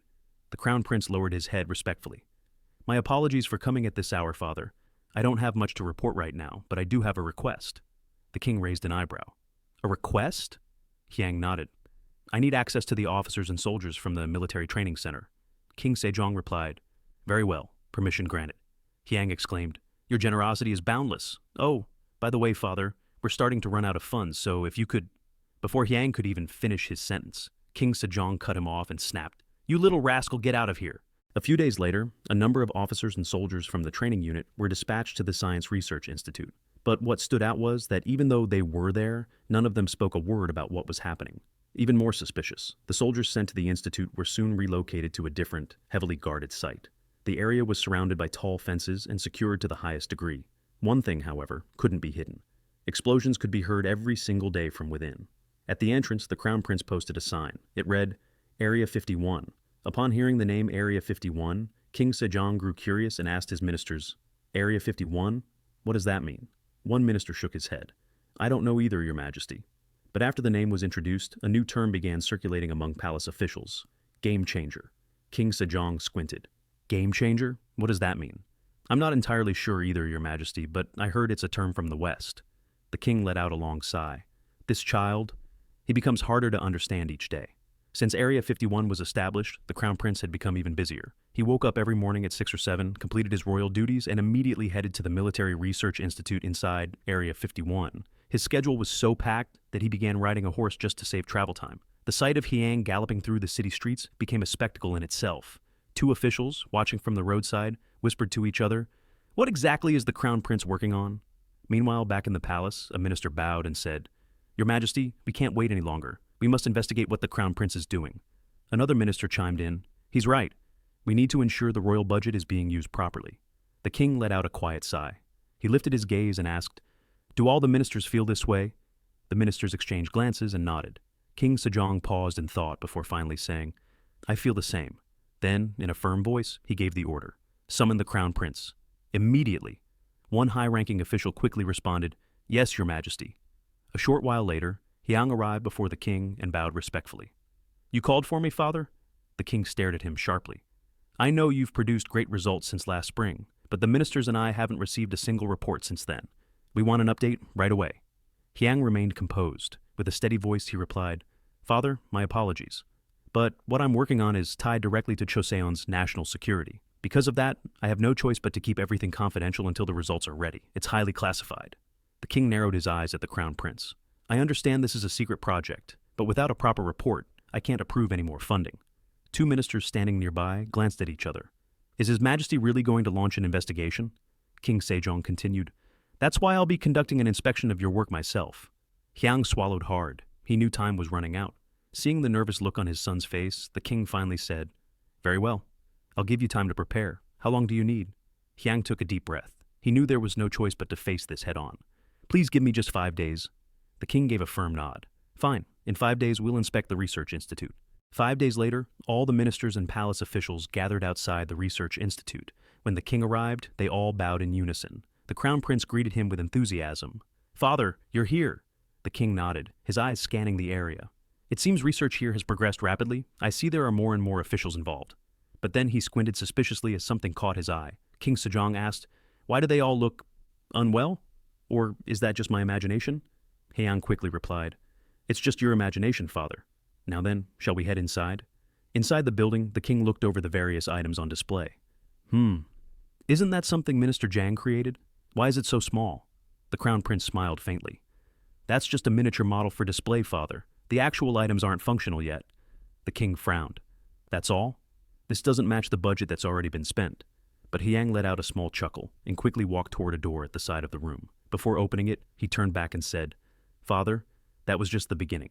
The real results are inside this room. King Sejong looked stunned. His curiosity was plain on his face, as his eyes swept across a series of strange-looking objects neatly arranged on long shelves. The king stepped deeper into the room and asked, What are all these? He was so eager that he couldn't wait to explore further, but Hyang gently tugged at his father's sleeve. Father, everything you're about to see is highly confidential. Aside from you and the ministers, no other officials are allowed inside. The king nodded and immediately gave the order. All other officials must remain outside. Yes, your majesty, they replied in unison. Only the king and the ministers were allowed in. The rest had to wait outside. Once inside, the king turned to the crown prince. So, you and the people at this institute created all of this? Hyang nodded eagerly. Yes, father. Everyone here has worked incredibly hard. The king gave a faint smile. I can see that. You've done remarkable work. He then picked up a long, unusual-looking tool. What is this long stick for? Hyang responded with enthusiasm. That's called an inclinometer. It's used to measure the balance between horizontal and vertical alignment. He added, If the iron ball inside rests right in the center, it means the surface is perfectly level. The king observed the tool carefully. I see. But why is such precision necessary? The crown prince smiled. For construction, father. King Sejong looked surprised. Construction? Explain further. Hyang nodded. When building astronomical instruments, the surface must be completely level to ensure accurate calculations. Without this tool, the measurements will always be off. King Sejong said, I understand. So we can use this for constructing walls and government offices too, right? I'm sorry, father, but it's still too early for that, Hyang replied. The king asked again, Why is that? This inclinometer is still in its demonstration phase. We'll submit a report once it's ready for practical, everyday use. The king nodded in understanding. I see. I'll wait. As the king walked further into the room, a model ship caught his attention. He picked it up and examined it closely. Is this a warship? The crown prince beamed with pride. Yes, father. This is a scale model of the largest warship we're currently designing. King Sejong narrowed his eyes, carefully studying every detail of the model. So, you're not just working on measurement tools, you're designing warships too? The crown prince nodded. Yes, father, and this is just the beginning. The king looked at his son with an unreadable expression, but inside, he was beginning to feel that his son might truly be creating something extraordinary, and even more surprising. This was only the beginning. He turned his eyes back to the model in his hands, examining it with great interest. But this ship looks strange. It's not a Joseon design. The crown prince smiled. That's right, father. It's a Western-style ship. This model is built to scale based on their largest warships. The king's eyes widened. So Westerners have built ships this big? He then added, But where are the oars? How does it move? Hyang chuckled. This ship doesn't need oars, father. It moves entirely by wind power. The king slowly nodded, starting to grasp the concept. He picked up another model and asked, What about its weaponry? The crown prince responded with excitement. This ship uses cannons. If our calculations are correct, it can carry around 80 cannons. The ministers nearby looked shocked. 80 cannons? The king exclaimed. Incredible! Yang looked at his father with pride. I promise I'll show it to you in action someday, father. The ministers were still in disbelief over what they had just heard. But then, the king's attention shifted to a simple-looking model placed next to the warship. He frowned. What is this? Why is there a bowl of noodles here? The crown prince couldn't hold back his laughter. No, father. That's not a noodle bowl. It's meant to represent a ship made of iron. Suddenly, the room went silent. The ministers were stunned. Then, all at once, they shouted, A ship made of iron? A few months earlier, the crown prince had expressed his desire to build an iron ship. At the time, the ministers responded with skepticism. Your Highness, that's impossible. Even a child knows that iron sinks in water. But Yang simply smiled and replied, It's not impossible. We just haven't found the way yet.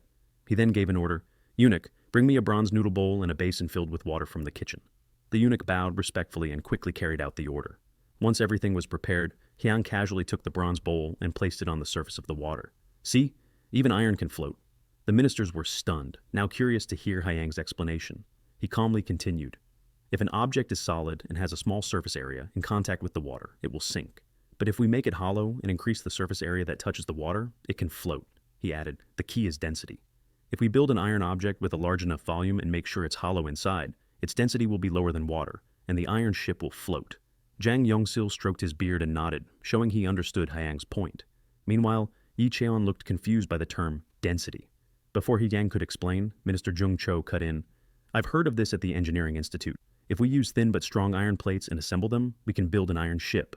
The crown prince nodded. Exactly, it's that simple. But how can we bind those iron plates together tightly without letting water leak in? Hyang gave a mysterious smile and said, That's your task. I'll leave that part of the research to all of you. The ministers nearly cried internally and thought, maybe it's time we retire. And that's the reason why there was a noodle bowl here. After the demonstration, the left state councillor finally spoke up in a worried tone. Your Majesty, I'm not so sure building an iron ship will be easy. Will we really be able to figure it out? The king turned to the crown prince. What do you think? Do you believe we can? Without hesitation, Hyang replied, Absolutely. We already understand the principles. We just have to find a way to apply them. But, Your Majesty, the problem is, we don't know how long it will take. The king fell silent for a moment, then finally asked, Will I be able to see this iron ship completed during my reign? Hyang paused before giving an honest answer. Perhaps not even I will see it completed during mine. The king was taken aback. Then why continue with this research, even when we have no idea how much time or money it will take?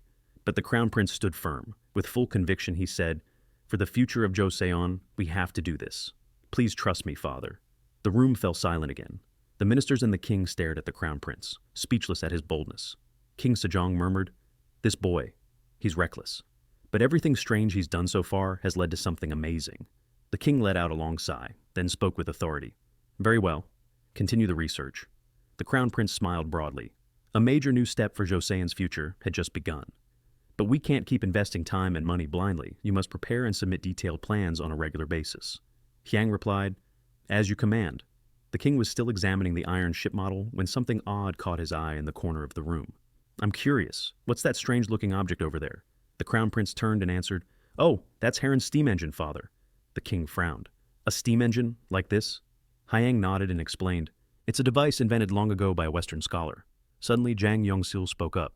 Even if we succeed in building an iron ship, there's another issue. The heavier the ship is, the harder it'll be to move using only sails and oars, right? Minister Jung Cho added, He's right, Your Majesty. That's another challenge we'll need to solve. But Hyang simply smiled with excitement. Of course, I've already thought about that. And that's exactly why I want to begin a new research project with all of you. He then gave another order. Eunuch, bring me the tool I requested from the armory, and also fetch a charcoal stove and a kettle of water. The eunuch bowed. Yes, Your Highness.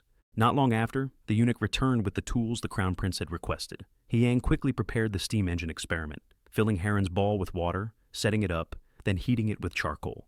Seeing this, the ministers murmured in curiosity, Water and fire? How could that possibly work? Hyang responded calmly. You'll find out soon enough. A few moments later, the iron ball began to spin. The ministers were astonished. This thing spins like a wheel, said Jung Cho. And it's gradually picking up speed, added Jang Yong Sil. Hyang looked at them and asked, Have you ever seen a pot lid move while rice is being cooked? The ministers nodded. The energy from steam and fire is strong enough to lift even a heavy lid. That's where this concept comes from. I call it a steam engine. The steam engine continued spinning, faster and faster, like a whirlwind. Young Cho, the Minister of Public Works, observed it with deep interest. Who would have thought, with just a bit of water and fire, this machine can spin like that? I think it's worth studying further. Jang Yong Sil added, if we can perfect it, I believe we could use it on ships. It'd be very practical. We wouldn't need to rely on the wind or large crews to row anymore. But Hyang waved his hand and said, not just for ships. Minister Yi Cheon's eyes widened. What do you mean? What else would you use it for? The Crown Prince smiled. What if we used it to replace horses in pulling carts?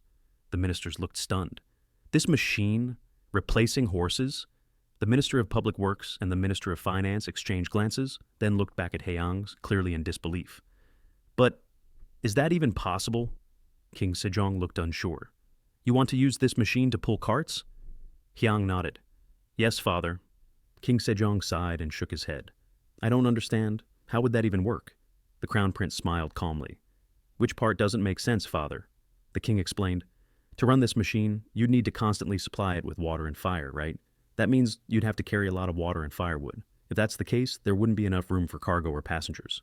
Hearing that, Hyang thought to himself, as expected of father. Always sharp. Still, he kept a composed expression and answered, I understand your concern, father. But this steam engine can generate far more power than its size suggests. He continued, this machine isn't limited to pulling just one cart. It could pull many at the same time. The king still looked doubtful. Multiple carts at once? Is that even possible? But Hyang gave a confident smile. Allow me to show you?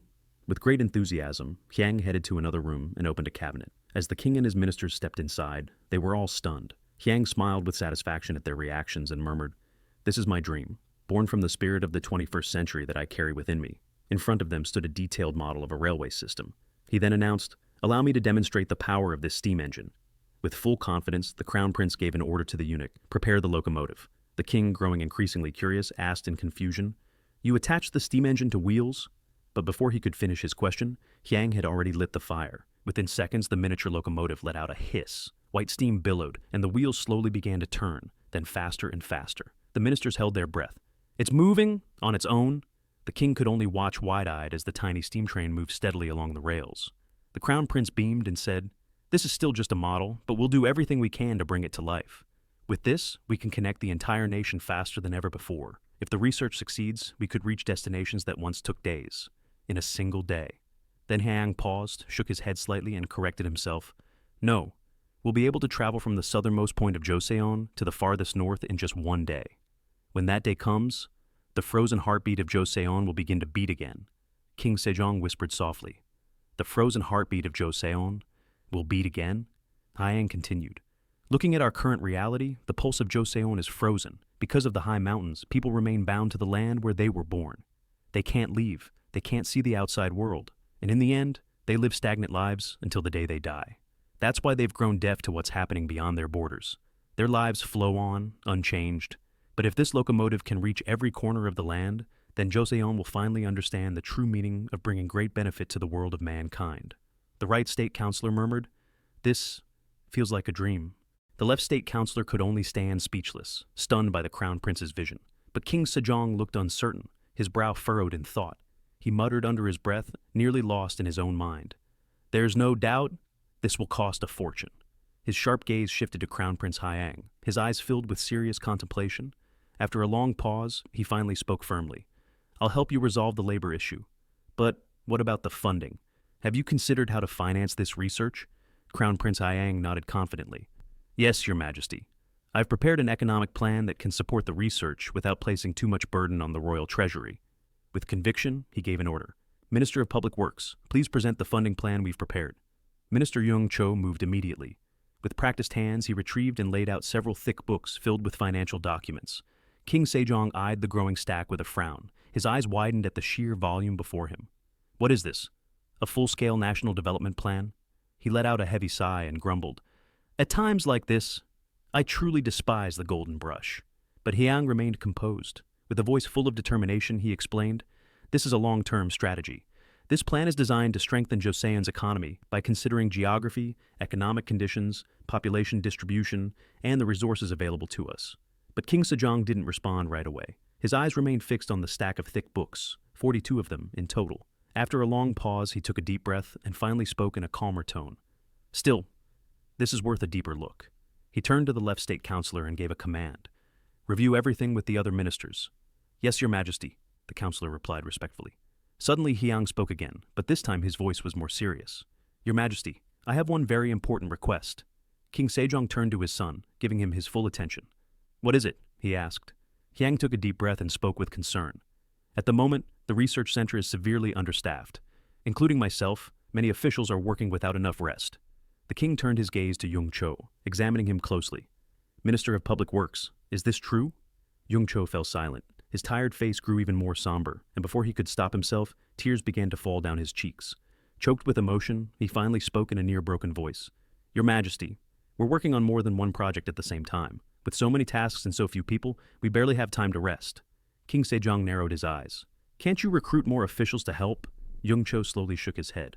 Rumors about the overwhelming workload have already spread, Your Majesty. At first, some people applied after hearing there'd be promotions, but he paused to take a deep breath. Every time a new official joins, the Crown Prince starts a new project. The room fell silent. Jung Cho continued, his voice even softer now. As Your Majesty knows, it's been over half a year since this research center was established, and in that time, we've accomplished more than anyone would think possible. King Sejong let out a long sigh, then gave a short snort. He looked at his son and muttered, You little rascal. But then, unexpectedly, his expression brightened. A faint smile appeared on his lips. Seems like you've been working pretty hard, huh? He teased. Hyang gave a small, polite smile. Your kindness is immeasurable, Your Majesty. The ministers, who had hoped to gain the king's sympathy, could only stay quiet. They had expected the king to take their side, but clearly that wasn't the case. And now, it seemed their workload might only get worse. King Sejong let out a soft sigh before speaking firmly. All right, I'll support this project. We'll begin by allocating an initial budget and recruiting more skilled scientists and technicians. Hearing that, Crown Prince Hyang smiled brightly, his eyes shining with excitement. But before the euphoria could last, the king added, This research will likely require a massive budget. That's why I believe this matter must be decided carefully, after thorough discussion. I understand, Your Majesty. But before Hyang could finish, King Sejong quickly cut him off. But it seems you haven't shown me everything yet. The smile on Hyang's face slowly faded, replaced by a creeping sense of unease. I've already allocated a substantial budget for the research center. Surely, this can't be all you've achieved, right? Beads of sweat began to form on Hyang's temple. Inwardly, he muttered, As expected from father. With a faint, unreadable smile and a darkened expression, King Sejong asked, Shouldn't we be taking a look at that place too? His voice carried the weight of a command. I'm talking about Area 51. There was no way to avoid it now. With a heavy heart, Hyang answered in a restrained voice, As you command, Your Majesty. As they enjoyed the ride, the king said, Riding together like this is quite pleasant, isn't it? Hyang smiled brightly. I think so too, father. The king then asked with curiosity, By the way, what does Area 51 actually mean? Hyang paused for a moment, realizing he hadn't explained that part yet. With a slightly nervous chuckle, he replied, It doesn't really mean anything. It just sounds cool. The king looked at him with a puzzled expression, but chose not to press the question further. They continued on their way toward Area 51. Upon reaching the gate, the king glanced around and said, Looks like we've arrived. Hyang nodded. Yes, Your Majesty. As they approached the entrance, 2 guards immediately stepped forward and firmly commanded, Halt! Only authorized personnel may enter this area. Please present your identification. The king's expression shifted in surprise. How dare they speak like that to their monarch? Hyang quickly explained, Father, even I can't get in without proper ID. Security here is extremely strict, so please don't take offense. He then pulled out an ID badge engraved with the yin and yang symbol. Upon seeing it, the 2 guards instantly straightened up and saluted with disciplined precision. Salute! They shouted. Witnessing this ritual, King Sejong grew even more confused. What kind of strange salute is that? He thought. After passing the checkpoint, they continued deeper into the facility, glancing around as they walked. The king remarked, Hyang, it seems you've taken security here very seriously. Hyang nodded solemnly. It's to prevent any leakage of secrets, father. Growing more curious, King Sejong asked, What exactly are you working on here that requires such heavy protection? When they arrived at the entrance to the main area, they were greeted by General Choi Haesan and the head administrator. Both stood tall and saluted with a dignified presence. The king observed their posture, different from the guards earlier, but equally formal. King Sejong commented, You've worked hard. The soldiers' uniforms look different, but they're quite unique. General Choi bowed respectfully. Your kindness is too great, Your Majesty. It's all thanks to your generosity. Still curious, the king asked, What is the main work being done in this place? With utmost respect, General Choi replied, Our focus is on the development and refinement of gunpowder, Your Majesty. In addition, we're also working on cannons, firearms, and designing new military strategies. In short, all military-related research is conducted here. The king slowly nodded. I see. Growing more intrigued, he said, I'd like to see what you've been working on. Then he turned to the general. Can you give us a tour? General Choi immediately gestured. Right this way, Your Majesty. He pointed toward a specific path and added, However, from this point on, we can no longer continue on horseback. After ordering the guards to open the gate for the king, General Choi turned and led them inside. The king gazed at the massive gate ahead with eyes full of curiosity. What lies beyond this gate that demands such tight security? As the gates opened, they were led into a vast area filled with various military defense equipment. The king's eyes widened in astonishment. He couldn't hide his shock. What is that? Isn't that gunpowder? General Choi nodded. Yes, Your Majesty. We've developed a new type of gunpowder, far more powerful than what other nations are using today. The king stroked his chin, narrowing his eyes as he sank into thought. General Choi Haesan requested permission to explain further, and brought the king closer to observe the weapons under development. First, this powder, which looks like soil, is the original gunpowder we've been using. For convenience, we refer to it as the standard formula. The general picked up a bowl filled with the powder and continued. And this is the enhanced version. It's twice as powerful as the original. We developed it by refining the initial formula. The king took the bowl of enhanced gunpowder and examined it carefully. Its color was noticeably darker than the regular kind. What makes it different? He asked. General Choi explained. Allow me to clarify, Your Majesty. Like regular gunpowder, we mix the raw materials together, then add a bit of water to bind them. After that, the mixture is dried, similar to the fermentation process of tofu. Then it's ground and sifted. Up to this point, the process is identical to that of conventional gunpowder, but there's one additional step that sets it apart, he continued. After sifting, we mix the gunpowder with graphite. The king was stunned. He was beginning to understand. So, that's why Hyang asked the miners to search for graphite. General Choi nodded, as if reading the king's thoughts. That's correct, Your Majesty. The king furrowed his brows. What is the graphite used for? General Choi replied. It serves several purposes. When added to gunpowder, graphite helps prevent moisture absorption, making accidental ignition less likely. On top of that, thanks to the graphite, we're able to eliminate the need for sulfur altogether. The king was shocked. Without sulfur, can the powder still ignite? General Choi confidently nodded. Yes, Your Majesty. Still skeptical, the king narrowed his eyes. But sulfur has been a component of gunpowder for centuries. Are you absolutely certain this is safe? General Choi gave a faint smile. Of course, Your Majesty. In fact, removing sulfur gives this gunpowder a unique property. While it can be both a strength and a weakness, it can't be ignited with a regular fuse. The king was even more surprised. Then how do you ignite it? General Choi held up a small bowl containing several unfamiliar objects and presented them to the king. We use these, Your Majesty. The king looked at them with curiosity. The objects were strange and unfamiliar. He couldn't immediately grasp how they worked. The general then introduced them. These are called copper caps, or percussion caps. They're designed to hold a special type of gunpowder created by the Crown Prince himself. Using a completely different type of gunpowder just for ignition? Isn't that overly complicated? General Choi didn't answer right away. Instead, he spoke with confident conviction. Rather than explain it at length, Your Majesty, we've prepared a demonstration. I believe you'll understand much better once you see it in action. He then gestured politely. Please follow me to the testing grounds. When the king and his ministers arrived at the test site, they were immediately awestruck by the sheer scale of the area. The king scanned his surroundings, then pointed into the distance. I see straw dummies over there. Those must be the targets, right? General Choi nodded and began preparing the demonstration. All right, let's begin the test. With authority, General Choi commanded, bring in the firearm soldiers. 2 soldiers, already armed with the new rifles, stepped forward and took their positions. The ministers, unfamiliar with these strange-looking weapons, looked confused. What are those? They look odd, one of them muttered. Yang let out a small chuckle. That's the newest weapon we've created, he said. Meanwhile, the soldiers began loading gunpowder and bullets into their weapons. General Choi explained each step to the king. They're using copper percussion caps to ignite the powder, he said.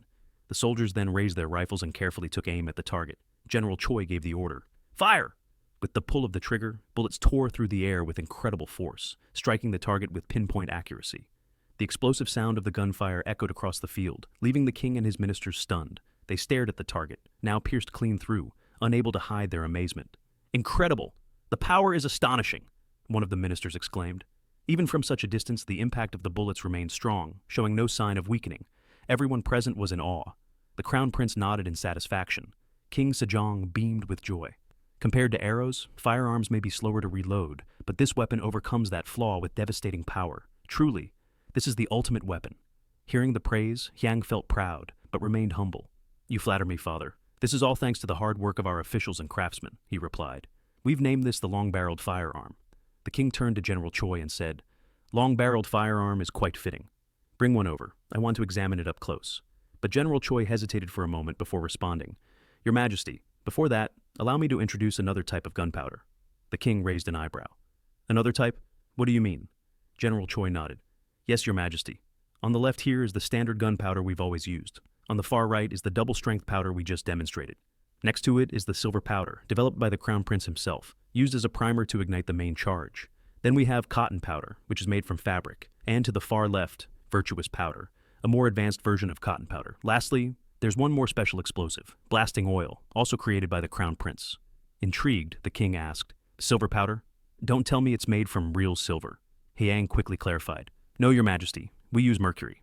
It's true that mercury is valuable too, but it's much easier to obtain than silver. Besides, only a small amount is needed, just enough to ignite the explosion. The king nodded in relief. I see. That's good to know. But what exactly is blasting oil? General Choi turned to a nearby soldier and ordered, Bring the blasting oil. Soon after, a soldier arrived carrying a wooden box. Open the box. Show His Majesty what's inside. The soldier carefully opened it, and General Choi warned, Your Majesty, please take a step back. This substance can be dangerous. After making sure everyone was at a safe distance, he carefully opened the bottle inside the box. He then poured out a single drop of the liquid onto the ground, and a small explosion erupted. It wasn't massive, but it was enough to startle the king and his ministers. King Sejong exclaimed, Amazing! Truly shocking.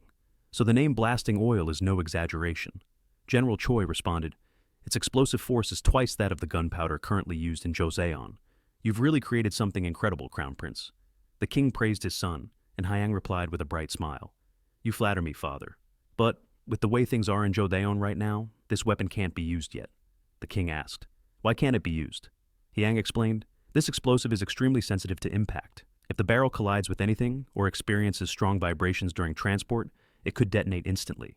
Also, during spring or summer, it's nearly impossible to produce due to high temperatures. The heat worsens the reaction of the concentrated acid used in the manufacturing process, making it dangerously unstable. Hearing this, King Sejong looked even more concerned. This truly is a cursed substance. General Choi then spoke up. That's why we've improved it and developed a new compound, virtuous powder. It's an explosive made by mixing cotton powder, blasting oil, and glycerin in precise proportions. The king, surprised, asked, You mixed it with blasting oil? But didn't you just say that oil is difficult to handle? General Choi explained, The cotton powder and glycerin neutralize the instability of the oil, Your Majesty. The king now understood, but still had one question. Then why did you name it virtuous powder? General Choi paused for a moment, then replied, To be honest, I'm not entirely sure. Hyang quickly cut in. It's thanks to Father's virtuous leadership that our soldiers can now use such explosives with ease. That's why we gave it that name. Overjoyed, King Sejong continued to praise Hyang. You've made a great contribution, my son. These new weapons and explosives will become powerful assets for Joseon. With them, our nation will grow stronger and more prosperous. He then turned to the left state councilor and asked, How shall we proceed with mass production? The left state councilor replied, Your Majesty, first we need to determine the production costs. Hyang responded, The cost is about 30% higher than producing the same amount of standard gunpowder. However, we only need half the quantity to achieve the same explosive power. The left councilor seemed enthusiastic. In that case, even though it costs more, we can offset it with reduced usage. I believe it's a great idea to proceed with mass production. King Sejong, equally enthusiastic, agreed with the proposal. I agree. There's no need to hesitate. Let's move forward with it. But Hyang, wearing a troubled expression, interrupted. About that, I'm sorry, but given Joseon's current situation, it's impossible. What? Why not? What's the reason? Hyang was immediately bombarded with questions from the king and his ministers. I'm sorry, he began, but to produce virtuous powder, we need acetic acid of extremely high purity, as well as sulfuric acid. And with Joseon's current situation, it's difficult to obtain enough cornerstone and sulfur in large quantities. On top of that, the main ingredient, cotton, must be of high quality and completely free of fibers. But above all, the biggest issue lies in the main component of blasting oil, glycerin, which is extracted from pig and cow fat.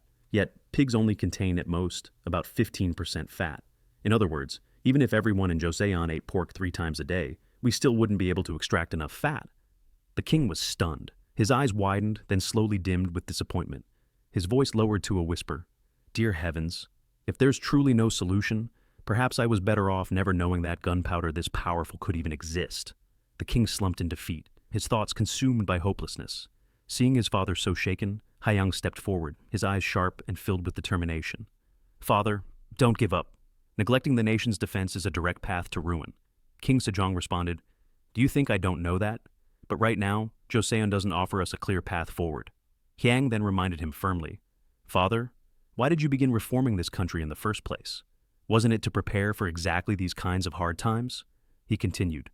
Right now, I'm working with General Choi Hae-sun, Officer Yi Cheon, many other officials, including Officer Zhang, and skilled craftsmen. We're all doing our best to find a solution. I believe survival is a challenge, and giving up means death. Hearing those words, King Sejong found his resolve once again. Confidence returned to his eyes, and his voice grew firm. With all my heart, he declared, since the day I ascended the throne, I've sworn to devote everything I have to Joseon's prosperity. Then, turning to the gathered officials, the king proclaimed, My loyal subjects, focus your minds and dedicate yourselves to the success of this reform. The ministers and officials were moved to tears, deeply stirred by their king's command. With one voice, they responded, We swear to give our utmost effort. King Sejong smiled in satisfaction and said, Good. We stand united as one nation. Time passed, weeks turned into months, and amidst the never-ending demands of reform, exhausted officials sighed and muttered, If only we hadn't investigated Area 51 back then, we wouldn't be this worn out. A fist slammed onto the table in frustration.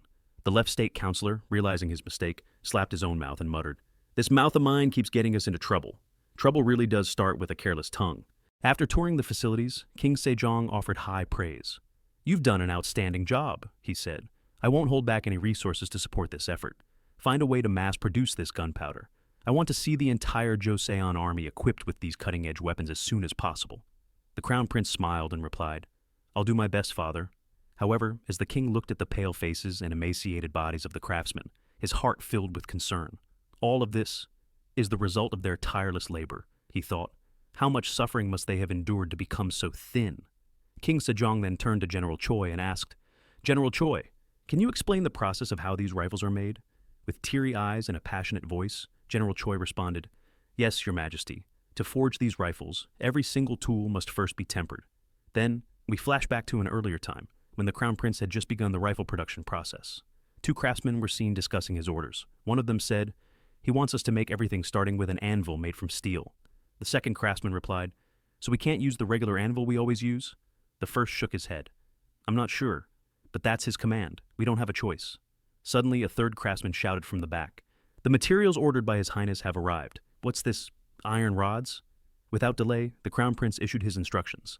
Mr. Yoon, you'll be in charge of rolling the steel plates into shape. Mr. Sao, you'll insert the iron rod into the center of the hardened steel plate. Mr. Kim, you'll strike the object with another iron bar on top of the special anvil. If the gaps are fully filled, you'll need to sand them down until smooth. Please make sure the gaps are sealed properly. All the craftsmen responded in unison. Yes, we understand. With a serious look, the Crown Prince took a megaphone and ordered, Start the inspection now and make sure everything is going perfectly. Move quickly and get it done. The craftsmen, working in a rush while constantly being scolded, felt like crying inside. How are we supposed to finish this? One of them whispered. But thanks to their relentless effort, 5 prototype rifles were finally completed. The Crown Prince smiled with satisfaction and said, This is a masterpiece, born from your blood and sweat. We now shift to Area 51. With a calm yet commanding tone, the Crown Prince gave his instructions. Let's begin the actual performance test. First, make sure this rifle can withstand the gunpowder. He continued. The old rifle used 1 nyang of gunpowder. We'll start with half that amount.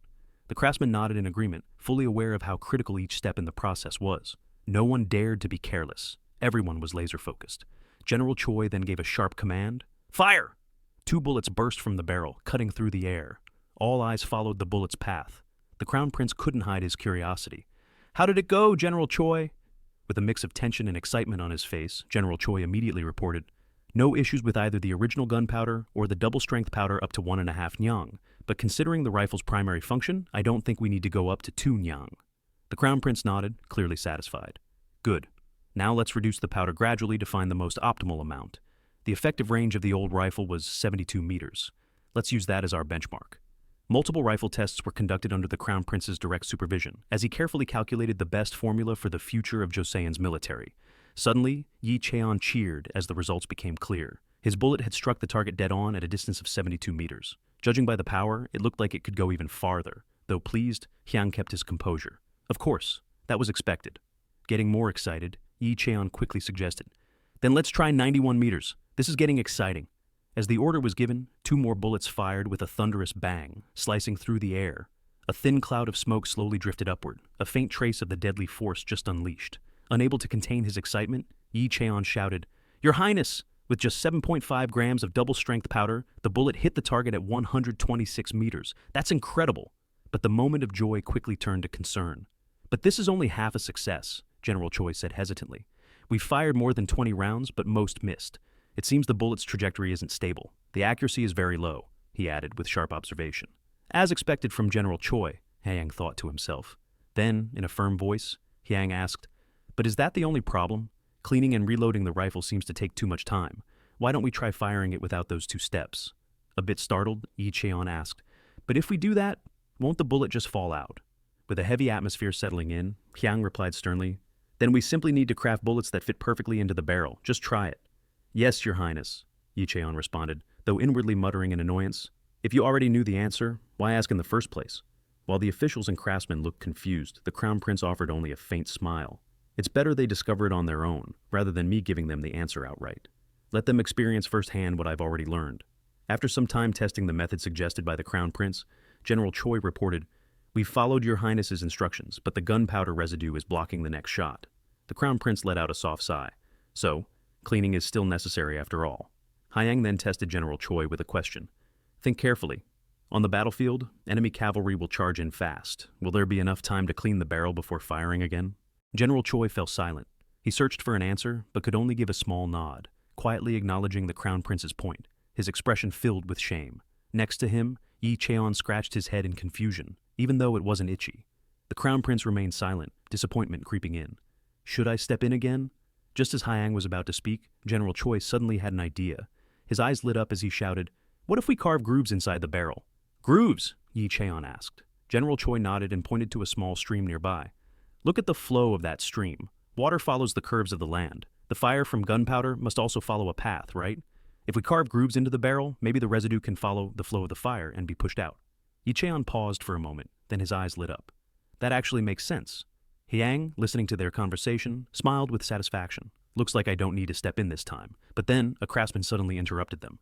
"But General, how exactly are we supposed to carve grooves inside the barrel?" The excitement that had just begun instantly faded. With a frustrated look, General Choi muttered, "We're back to square one." Hyang gave a wry smile. This journey is still far from over. The craftsmen worked tirelessly for days, experimenting until they finally succeeded in developing a tool to carve grooves inside the barrels. They began producing rifles with different groove counts, ranging from 3 to 15. However, in the next round of testing, General Choi and Jang Yong Sil encountered a new problem. Yi Cheon sighed and said to the other officials, "So, in the end, we still have to clean the barrel?" Jung In-ji, looking concerned, asked, "So, how did the tests go?" Yi Cheon paused before answering. "Each groove count has its pros and cons. With 6 grooves or fewer, the firepower remains high, but residue builds up. With 9 or more, the residue is reduced, but the firepower drops significantly." Jung In-ji let out a sigh and asked, Then, is 9 grooves the best option?" Yi Cheon shook his head and added, "The problem is, with 9 grooves, the explosive force drops way too much." "What about 6 grooves?" Jung In-ji asked. Yi Cheon replied, "With 6, the residue problem still persists." He shook his head in frustration. If only there were a better way. Amid the confusion, the Crown Prince remained calm, quietly observing them. Will they be able to find the answer on their own this time? Suddenly, Jang Yong Sil stepped forward and said, "What if we made the grooves spiral-shaped?" His words stunned everyone. Upon hearing that, the Crown Prince smiled in satisfaction. "That's the solution I was hoping for," he thought to himself. He then stepped forward and asked, "Advisor Jang Yong Sil, could you explain in more detail?" "Yes, Your Highness. If the gunpowder's path is made spiral-shaped, the length of the passage inside the barrel increases. That way, even with just 6 grooves, the path is long enough to allow the residue to be expelled. And because the grooves are spiral, the explosive force won't be wasted." "That's it! This could actually work, Your Highness!" Yi Cheon exclaimed enthusiastically. The Crown Prince gave a faint smile. His eyes glowed with pride. They finally figured it out on their own. "I believe carving the grooves in a spiral shape is the key, Your Highness." Upon hearing that, the Crown Prince immediately gave a firm order. "Then begin testing right away."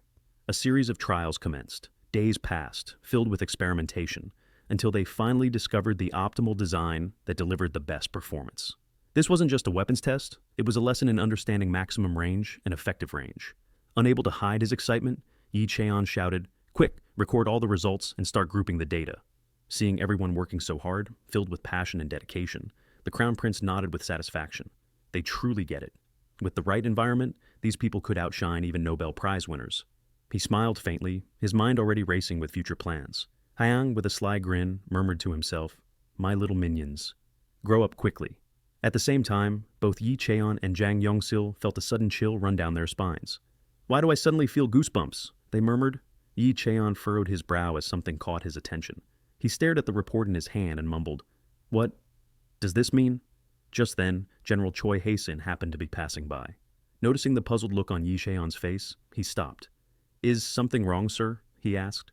"It's probably nothing serious, General Choi," Yi Cheon replied hesitantly. "But according to advisor Jang Yong Sil's instructions, we didn't carve spiral grooves inside the musket barrels. And yet, somehow, the accuracy has improved dramatically. Isn't that strange? What do you think?" General Choi thought for a moment. "It is strange. Improved performance is great, but it's troubling if we don't understand why it's happening." Both men fell silent, lost in thought. Suddenly, a nearby craftsman spoke up, hesitantly. "Maybe the spiral grooves cause the bullet to spin as it's fired?" Yi Cheon and General Choi instantly turned toward him, surprised. "What do you mean? Explain," General Choi said. The craftsman swallowed nervously before continuing. "I used to make arrows. When I attached feathers to the shafts, I'd always tilt them slightly. That way, the arrow would spin in flight, making it fly straighter and resist the wind better." Yi Cheon's eyes widened. General Choi stood silent for a moment, before quickly grabbing pen and paper. They immediately began taking notes, making sure every detail was recorded. This discovery had to be reported to King Sejong. As King Sejong flipped through the pages of the report, his eyes lit up with interest. After reading it all, he couldn't help but exclaim, "Now I understand why the Crown Prince and his officials kept this secret. If the performance of this rifle were to leak, its techniques would surely be stolen." With unwavering resolve, the king gave an order. "Attendant, bring the furnace here, immediately. In that case, I suppose I should follow your lead as well." Without hesitation, he tossed the stack of classified documents into the roaring flames, burning them to ashes in order to protect the dynasty's secrets. The king then walked up to the crown prince and placed a proud hand on his shoulder. "You've worked hard, my son. This is a remarkable achievement." With deep respect, the crown prince bowed low. "This was only possible thanks to your generosity and wisdom, father." But then, the king's eyes shifted to the soldiers standing nearby. His gaze fell upon their clothing, so unfamiliar, so unlike anything he'd seen before. His mind slowly began to fill with questions. Now that I think about it, I should ask about their clothing. Isn't this something we often see at Area 51? Finally, King Sejong spoke up. "Is there anything else you wish to show me? If not, explain these outfits." General Choi quickly responded with respect. "There's one more thing we'd like to present, Your Majesty." He gave a signal. "Soldier, show it to His Majesty." With enthusiasm, General Choi continued. "Your Majesty, we'd like to introduce a new weapon, this time a horseback firearm." "A pistol!" King Sejong was stunned. "A pistol? Bring it here. I want to see it up close." When the weapon was handed over, the king weighed it in his hands, carefully inspecting every detail. His eyes landed on the 6 chambers. "Can this fire 6 shots in a row?" he asked, intrigued. The crown prince nodded. "That's right, father." "Really?" The king's eyes sparkled with excitement. Around him, the officials began murmuring in awe. "How did they create this without proper equipment?" one whispered. Feeling proud of this groundbreaking innovation, the crown prince explained, "This is one of the masterpieces from Area 51.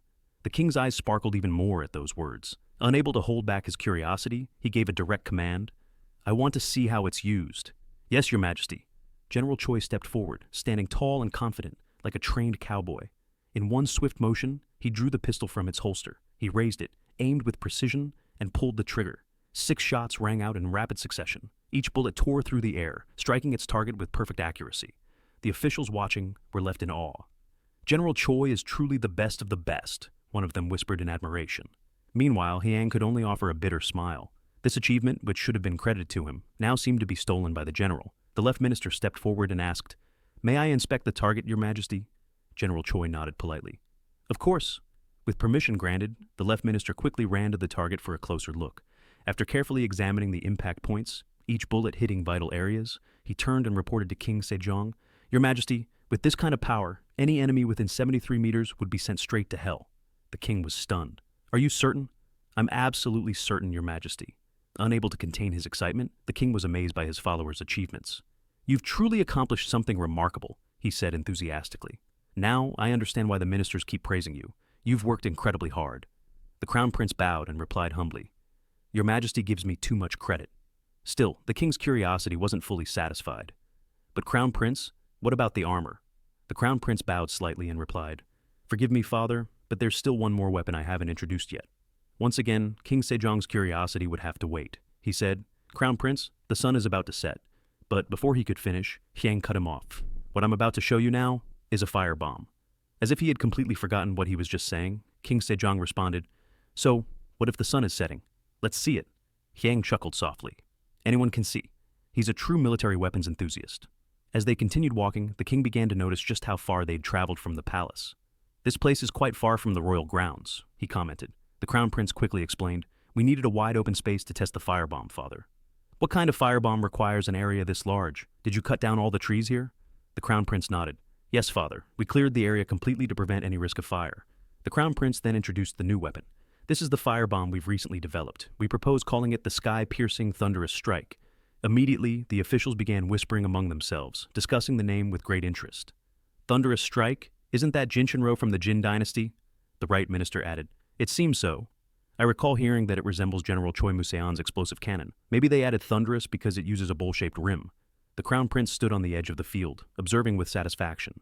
In his mind, he thought, even in another life, there's no way I'd miss moments this iconic. This is a true masterpiece. We shift to a moment earlier, during the design phase of the thunderous strike bomb. Which one should we go with? Mark 1, Mark 2, or Mark 2A? The officials looked around in confusion. What's a mark? One of them asked. They glanced at one another, some of them sighing internally, already expecting strange terms like this to pop up again. One of them muttered under his breath. Looks like we're not going home tonight. Yi Cheon finally stood up to clarify. What the crown prince is referring to are arbitrary names I came up with, based on the function of the thunderous strike bomb. Mark 1 kills enemies with shrapnel flying in all directions when the gunpowder explodes.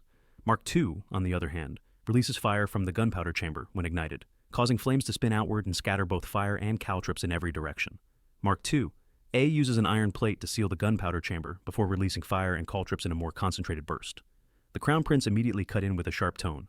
Then which one is the most effective? Yung Cho began to reply. Your Highness, in my opinion. But before he could finish, Jang Yong Sil quickly covered his mouth. Forgive me, sir, but please, let's wait just a moment. The crown prince suddenly slammed the table, his anger boiling over. Why are we still debating this? I've decided.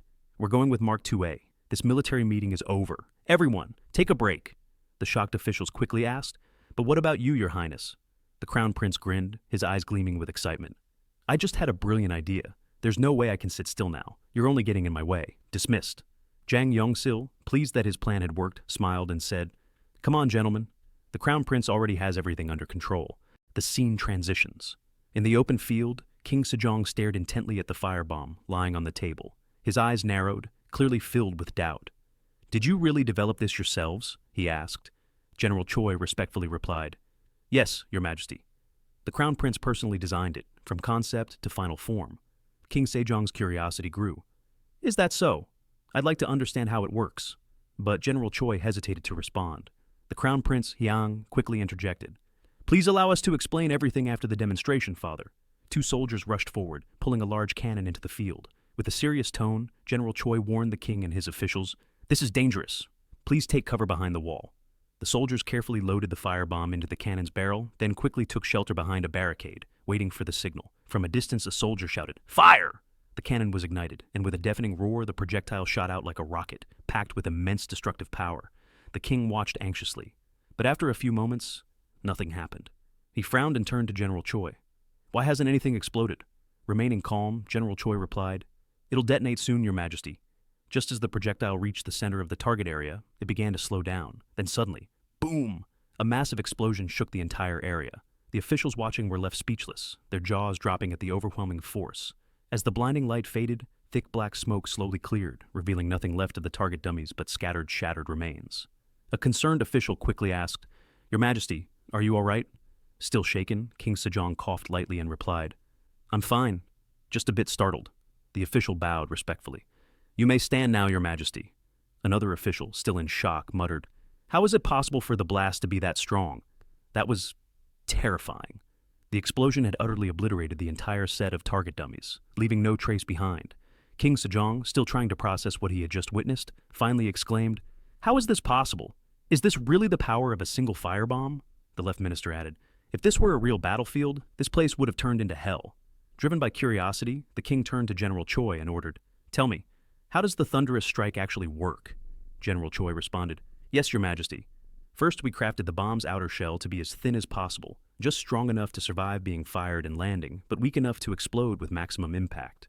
Inside, we filled it with small iron balls to increase the number of deadly fragments, boosting its lethality. Finally, we removed clay from the gunpowder mix to ensure a cleaner, more powerful explosion. Incredible, the king said. Your efforts deserve high praise. But tell me, can this kind of bomb be mass-produced? Pleased by the question, General Choi answered immediately. If we have a steady supply of gunpowder, then yes, mass production is absolutely possible, Your Majesty. However, another official, still skeptical, asked, General, are you sure? To produce such powerful bombs on a large scale, we'll need a lot of skilled craftsmen. Isn't Area 51 already short on manpower? General Choi nodded in agreement. You're right. That is a very accurate concern. General Choi recounted a discussion that had taken place a few days earlier. It turned out the Crown Prince had already addressed the issue during the design phase. Back then, Jang Yong Sil had presented a blueprint and said, "This is the sky-piercing thunderous strike design, drawn by the Crown Prince himself." Two officials stared at the blueprint in confusion. We don't get it. The design looks so strange. What does it mean by male and female threads? The Crown Prince then explained, if we want to load gunpowder into the ball, making a single solid piece from the start is very inefficient. Instead, the ball is split into two parts. The upper half has male threads, while the bottom has female threads. By twisting them together, they'll form a perfect seal. When the projectile hits the target, the resulting explosion will be far more powerful. The two officials were stunned. General Choi added, "This kind of power is terrifying. With a weapon like this, our army would gain a massive advantage." General Choi then asked the Crown Prince, "Should we report this to His Majesty right away?" The Crown Prince calmly replied, "There's still a lot we need to test. The thinner the outer layer, the greater the destructive power. So, first, let's try gradually reducing the thickness." After countless tests and non-stop production by the craftsman, Yi Cheon rushed over with a beaming face. The Crown Prince could tell. This had to be good news. Excitedly, Yi Cheon reported, "Your Highness, we've discovered that the minimum thickness that can still survive being fired and landing is a 30% reduction." The Crown Prince responded, "Really? Then let's load it with gunpowder and see what kind of difference it makes." Once again, the craftsmen worked day and night to create a new prototype for the next series of tests, even though their bodies were already exhausted. The next morning, another test was conducted. Yi Cheon nervously reported the results to the Crown Prince. "Your Highness, this time, the minimum thickness was reduced by another 30%. Seeing the results, Yi Cheon couldn't wait to report it to King Sejong, but Hyang hesitated, then said seriously, "However, there's one problem. The blast radius is too wide. There's a risk of our own troops getting caught in the explosion. We need to find a way to narrow the blast radius without weakening the power." That statement left both officials feeling even more hopeless. They gathered with two craftsmen and began discussing the problem. How can we increase the explosive power while reducing the blast radius? One of the craftsmen, his face worn and tired, kept going over the documents, sighing heavily. "I give up. What His Highness is asking for? It's just too difficult." From a distance, Crown Prince Hyang quietly observed them. He thought to himself, "Looks like I'll have to step in a little." He approached them and asked, "So, any progress?" While straightening his messy robe, one of the craftsmen respectfully replied, "Your Highness, we're still trying to find a solution." At that moment, the Crown Prince made a suggestion. "What if we line the inside of the bomb with a thick layer of clay and embed small cast iron pellets into it? Once the clay dries, the pellets will be locked in place. What do you think?" The officials were stunned, and so were the craftsmen. "That's it! What a brilliant idea, Your Highness. We never would have thought of that," one of the craftsmen exclaimed. The Crown Prince gave a slight smile and turned to leave. But before walking away, he encouraged them. "I'm counting on you. Keep up the good work." Once the Crown Prince was out of sight, Yi Cheon and General Choi remained frozen in awe. "It's like His Highness knew the answer from the start," General Choi whispered. Yi Cheon nodded with a bitter smile. "The more I think about it, the more I think you're right. So what now? Damn it, then all our hard work was for nothing?" One of the craftsmen slammed his robe to the floor in frustration. "That guy's like a goblin in human form," he grumbled. Everyone was upset. After spending days working non-stop and sleeping at the workshop, they realized the Crown Prince had already figured it all out from the beginning. In the end, the tactic worked. The Crown Prince had successfully pushed the craftsmen to think for themselves and conduct research. They weren't just following orders anymore. They had begun to truly understand the principles behind weapon making. Thanks to this process, they grew into skilled craftsmen capable of mass-producing the bombs without any issues. With confidence, General Choi declared, "Mass production is no longer a problem." At this point, the king could no longer hide his astonishment. In his mind, he could only think, "This child." I'm at a loss for words. But then, a question popped into King Sejong's mind. "Wait, there's one thing that's been bothering me since the test. Why didn't the bomb explode immediately? I'm curious about the mechanism." General Choi frowned slightly and answered cautiously, "Because, Your Majesty, inside the sky-piercing thunderous strike, there's a little secret." King Sejong flinched. "A little secret? What do you mean?" After a brief pause, General Choi finally explained, "It has to do with the ability to control the timing of the explosion, Your Majesty." The king was taken aback. "Is that true?" General Choi nodded. "Yes, By coiling the fuse around a bamboo tube, we're able to delay the detonation. The king's eyes lit up with excitement. He was beginning to grasp the concept. So, the length of the fuse determines when it explodes? He asked. General Choi respectfully replied, Exactly, Your Majesty. The king gazed at the bomb in awe, as if he had just discovered a treasure. So, only we know the exact moment it will explode. This little secret is absolutely brilliant. Meanwhile, the crown prince simply smiled while watching the conversation and thought to himself, Actually, this technique has existed since King Moonjong's time. He then approached his father and respectfully said, Father, I've shown you all the weapons.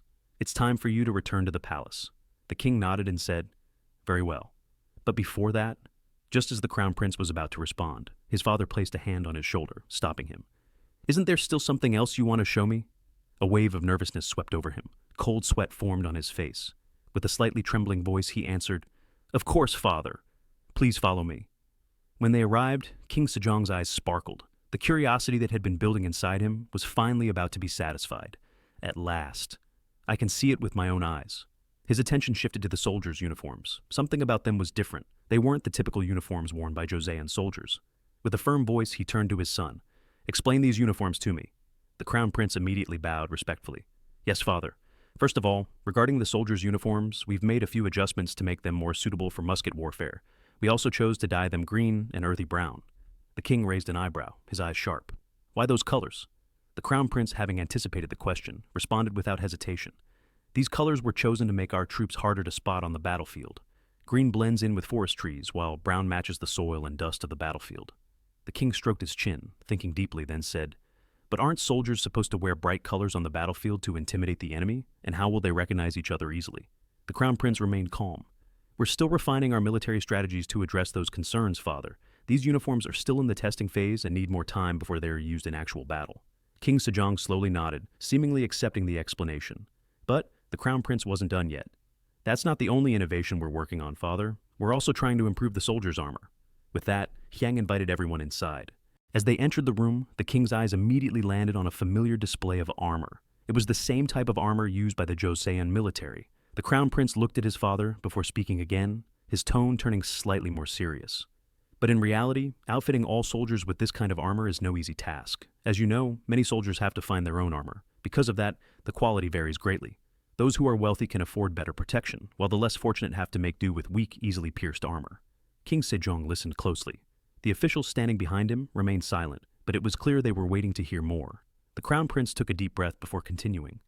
This is brigandine armor, which has been used since the end of the previous dynasty. Its silk outer layer is reinforced with small metal plates, offering decent protection. He paused for a moment, then looked at the king with conviction. But there are some major flaws that we can't ignore. King Sejong looked at him with interest.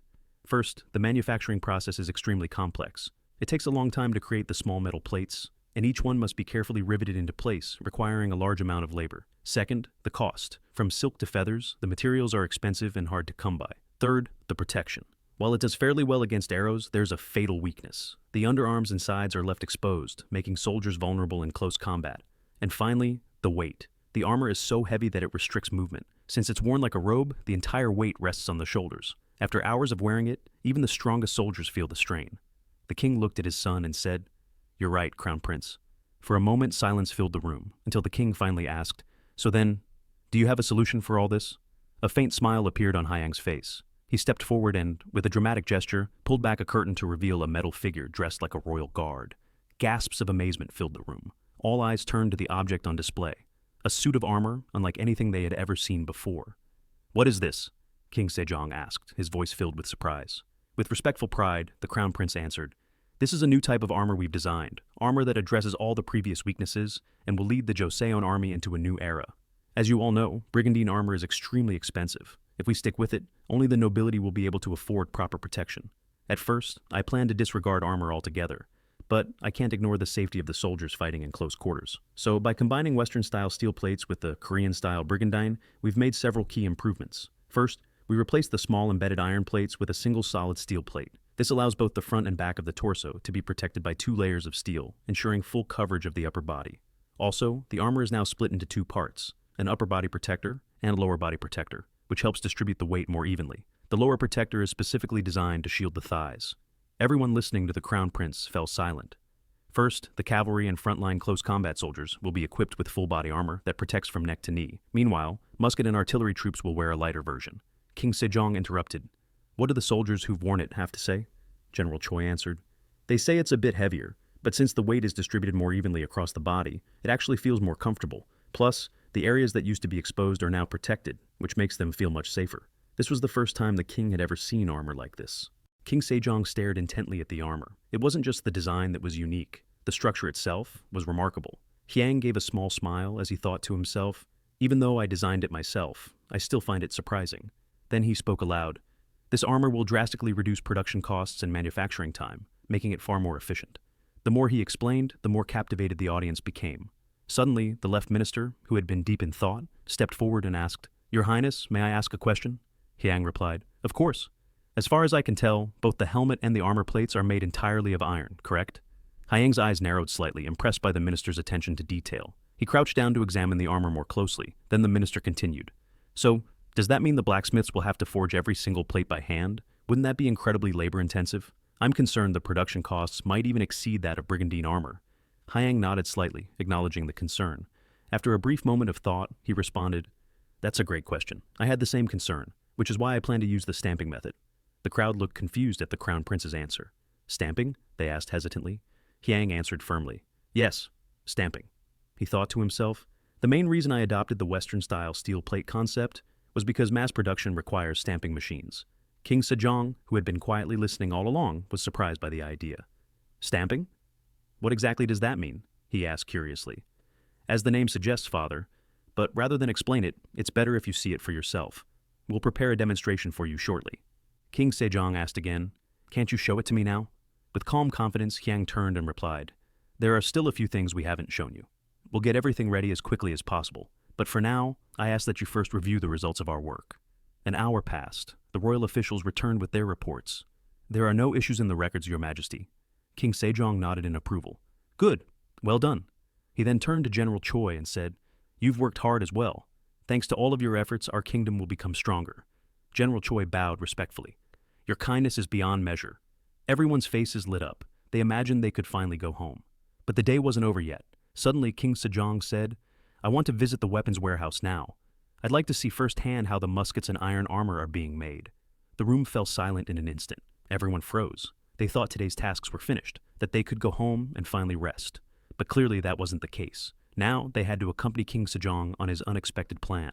One official gently tried to object. Your Majesty, the sun is beginning to set. There may not be enough time to tour the warehouse, and if you're away from the palace too long, government affairs might be delayed. King Sejong considered this for a moment, then nodded. That's exactly why I want to go now while I'm still here. It's not because I'm impatient. Don't misunderstand me. The general bowed once again. I understand, Your Majesty. When King Sejong arrived at the weapons warehouse, a loud voice rang out. The king has arrived! Beside him, Hyang smiled brightly. Father, I'll start by showing you the cannon-making process. Everyone looked eager as they gathered to watch the demonstration. In front of them, two blacksmiths were hard at work, forging red-hot iron into intricate shapes. Every detail was hammered with extraordinary precision, turning the metal into a work of art, something far beyond a simple weapon. King Sejong began to understand just how complex and well-coordinated the entire process was. Each person played a clear role in creating something truly remarkable. I tried assigning people to different roles, Father, Hyang said proudly. And it turns out, this method is incredibly effective. King Sejong nodded, acknowledging his son's ingenuity. You're right, it really is effective. Now, I want to see how the stamping process works. Hyang responded respectfully. Thank you, Father. I'll prepare the next demonstration right away. Deep down, he already knew. King Sejong was curious about how the iron armor was forged. Hyang then gave the order to the craftsman. Begin iron armor production immediately. Upon hearing the command, the craftsman sprang into action. King Sejong watched closely as his son efficiently coordinated everything, and he began to realize his son truly had a gift for leadership. But something was puzzling him. Why are you moving the cannon makers over here? He asked. Hyang answered calmly. Because we don't have enough craftsmen, Father. Oh, so that's the reason, the king muttered. King Sejong crossed his arms and tried to keep his emotions in check, occasionally letting out a deep sigh. No one knew what he was thinking. Seeing this, the ministers began whispering among themselves. This situation is getting out of hand, don't you think? Said the left minister. The right minister replied, Sooner or later, the crown prince will demand a solution. Hyang then raised a megaphone and made an announcement. We will now begin the production process. Above them, a heavy object hung in the air, swaying slightly, ready to strike. A craftsman carefully placed a heated iron plate onto a prepared mold. On the other side, another worker operated the pulley, positioning the upper half of the mold. In a matter of seconds, the rope was released. The massive metal weight came crashing down onto the hot iron plate. Gradually, a shape began to take form, a solid piece of armor, perfectly molded by the cast. Seeing the results, King Sejong's eyes lit up with wonder. This method is incredible. With this, mass-producing armor is no longer just a dream. You've come up with yet another brilliant solution, Crown Prince. Hyang chuckled softly, scratching his head out of habit. But wasn't this place also used to make gunpowder? The king asked. I'd like to see that too. Hyang looked a little awkward and hesitant. I'm sorry, father, but we can't demonstrate that right now. The king frowned. Why not? Hyang explained. Because the process is extremely complicated, and the materials are dangerous. We need to choose the right time and conditions to handle it safely. Hearing this, the king finally nodded, though a hint of disappointment remained in his expression. The left minister cautiously suggested, Your Majesty, for the sake of your health, perhaps it's time we return to the palace. King Sejong replied, Very well. Let's head back together. The moment those words were spoken, the ministers looked visibly relieved. Finally, it's over, one of them sighed. I've seen the weapons in Area 51, and they are truly astonishing. What do you all think? The king asked. The left minister answered confidently, I agree, Your Majesty, especially the cannons and firearms designed by the Crown Prince. Their power is unmatched anywhere in the world. The king stroked his chin thoughtfully and gave a slow nod. So, all of you feel the same way? The officials nodded in unison. At last, King Sejong gave a small smile and declared, In that case, we'll move forward with mass-producing these weapons. What do you all think? Hyang, sitting nearby, gave a faint smile. He had expected his father to say that. Everything was going according to plan. But then, the left minister spoke in a serious tone. Your Majesty, I must report that mass-producing these weapons will be extremely difficult. He took a deep breath before continuing. First, the labor force. Out of all our craftsmen, only a handful possess the necessary skills. Second, the supply of raw materials poses a major challenge. Even the explosive ingredients we examined, especially lard and tallow, which are essential components, are incredibly hard to obtain in large quantities.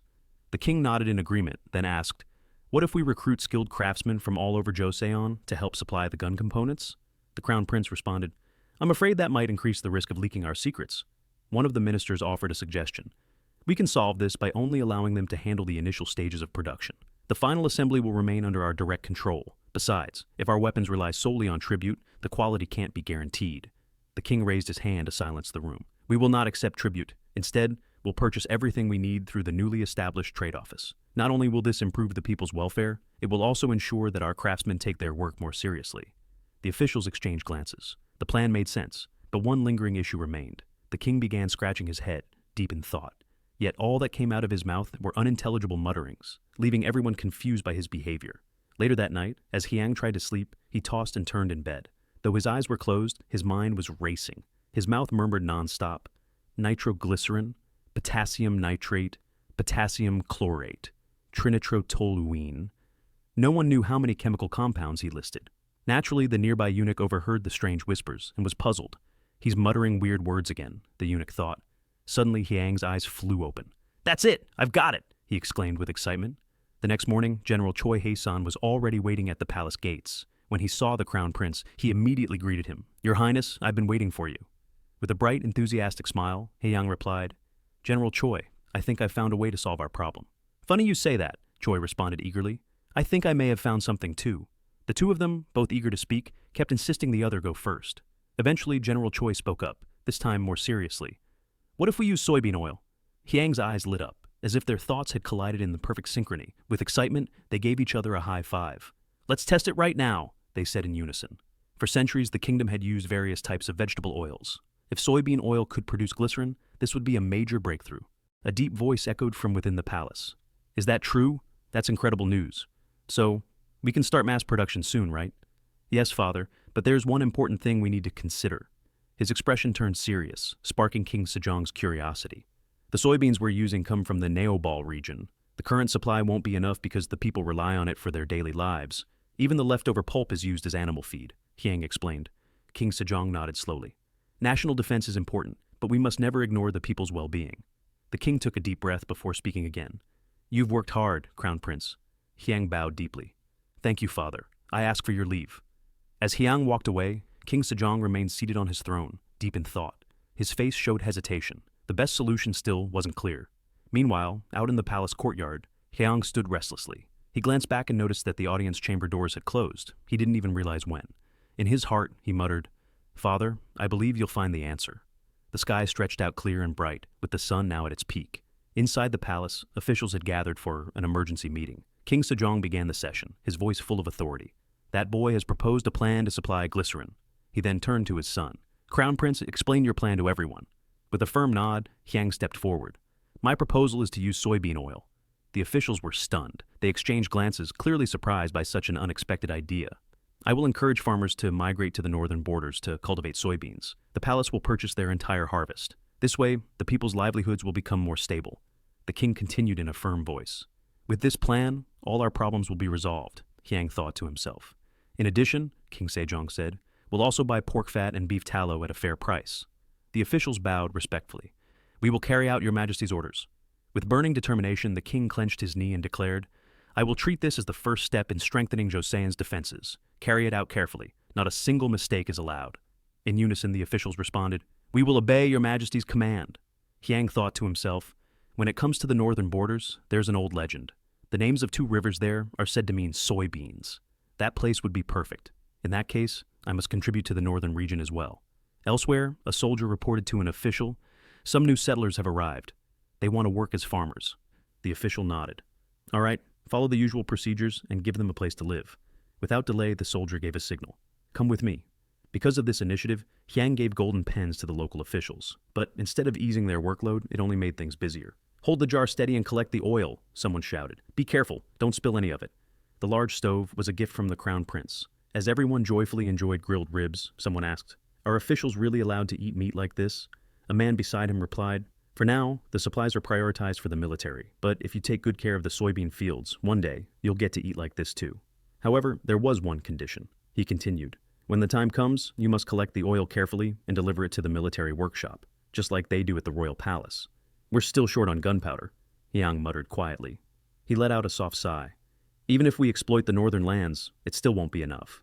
Suddenly, an idea flashed through his mind. His eyes widened as he murmured, "Ah, that's right. What about the southern region?" Time passed.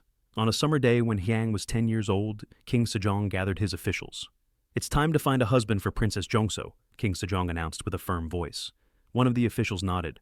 "I believe the timing is just right, Your Majesty." Hyang turned his head in surprise. "Jongso is getting married?" King Sejong smiled. "Then let's discuss it." "As you command, Your Majesty," the officials replied in unison. But in the original timeline, Princess Jongso had already passed away. Now, in this life, she was going to get married. "This feels strange," Hyang thought to himself. "I don't want to," Jongso whined. She sat in front of her father, her eyes full of pleading. "I just want to stay with you and mother forever." King Sejong looked at her lovingly, but remained firm. "I understand how you feel, but when the time comes, you'll need to meet your partner and start your own life." "Still, I just want to stay with you a little longer," she said. Tears began to stream down her cheeks. King Sejong let out a deep sigh and murmured, "She's such a stubborn child." "I hate you, father," she shouted before running out of the room, ignoring King Sejong's attempts to calm her down. The next morning, as Hyang strolled through the palace courtyard, he noticed several palace maids rushing around in a panic. Curious, he asked one of the eunuchs, "What's gotten the maids so worked up this early?" The eunuch bowed. "It seems the princess has been refusing to eat since yesterday." Hyang frowned. "Refusing to eat?" The eunuch pulled out a letter and said, "A maid from the princess's quarters asked me to give this to you." Startled, Hyang quickly took the letter and read it. After finishing, he folded it carefully and nodded. "All right, I need to go on a secret mission. Get ready, immediately." The two eunuchs nearby exchanged glances. "A secret mission?" Hyang winked. "We have to do this without father knowing. The faster and more discreet, the better." Without hesitation, the eunuchs rushed off. "Understood, Your Highness." Soon after, Hyang arrived at his sister's residence. Two maids bowed as soon as they saw the crown prince. "The crown prince has arrived," they announced. From inside the room came Jongso's soft voice. "Let him in." Hyang stepped inside and waved a hand, signaling the maids to leave.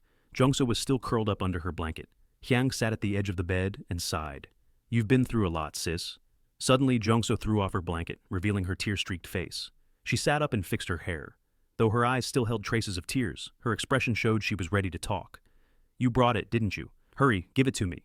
Hyang sighed deeply. From his sleeve, he pulled out a small bundle and placed it in front of her. "Do you know how hard it was to get this?" he grumbled. "I had to go on a covert mission just to keep father from finding out." Jongso grinned widely as she took out a rice ball from the package. But this is really from the store I asked for, right? She asked suspiciously. Hyang rested his chin on one hand. Yes, it is. Anyway, just find some average guy and marry him already. If you don't, people will start calling you an old maid. That comment made Jung So furious. She bit into her rice ball aggressively and pointed at Hyang, clearly upset. Shut it! This is all your fault! Hyang raised an eyebrow, confused. Huh? What does your marriage have to do with me? Jung So clenched the rice ball tightly in her hand until it crumbled. Her body trembled with frustration. Before I get married, I have to teach that brat a lesson, she said with burning resolve. Hyang just shook his head. I've got nothing to say to that, he muttered as he stood up. I'll be going now. Thanks for the rice balls, Jung So replied. As Hyang walked away with his hands behind his back, he thought to himself, is she really serious about that? Then he looked up at the sky and smiled faintly. I might as well go see Yi Yu. I've still got one rice ball left.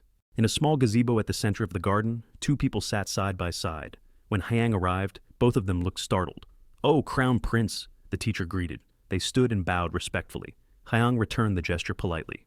Sorry to interrupt. I was just passing by and thought I'd say hello. How's your lesson going? Yi Yu lowered his head, then replied in a provocative tone. It's going well. I've been working hard to at least reach the soles of your feet. But it seems you still have plenty of free time, brother. Hyang smiled, though he was boiling inside. Why is this kid so irritating? Even if I don't know how busy you are, your unworthy little brother here is doing his best to follow in your footsteps through diligent study. If there's nothing else, before Yi Yu could finish, Hyang cut him off. All right, excuse me, please continue your lesson. Hyang ended the conversation abruptly and thought to himself, but he acts completely different in front of Jung So, like a mouse trembling before a cat. On the other hand, Yi Yu was determined to rise and conquer the world once his sister, Jung So, was married. As the sun began to set, golden light bathed the corners of the royal palace. Inside the council chamber, the sound of heated arguments echoed. None of the officials were willing to back down. Meanwhile, the king sat in silence. His anger was growing more visible, his fists clenched tightly, veins bulging on his hands. But the officials continued bickering, arguing over which merchant should receive trade rights. Enough! That's enough!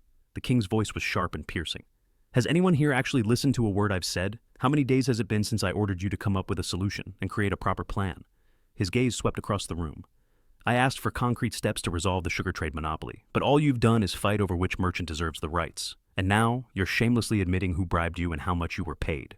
The officials instantly dropped to their knees, drenched in cold sweat. Your Majesty, we deserve to be executed. Please punish us. You want to die? The king replied coldly. I'll consider that after I reevaluate this entire policy.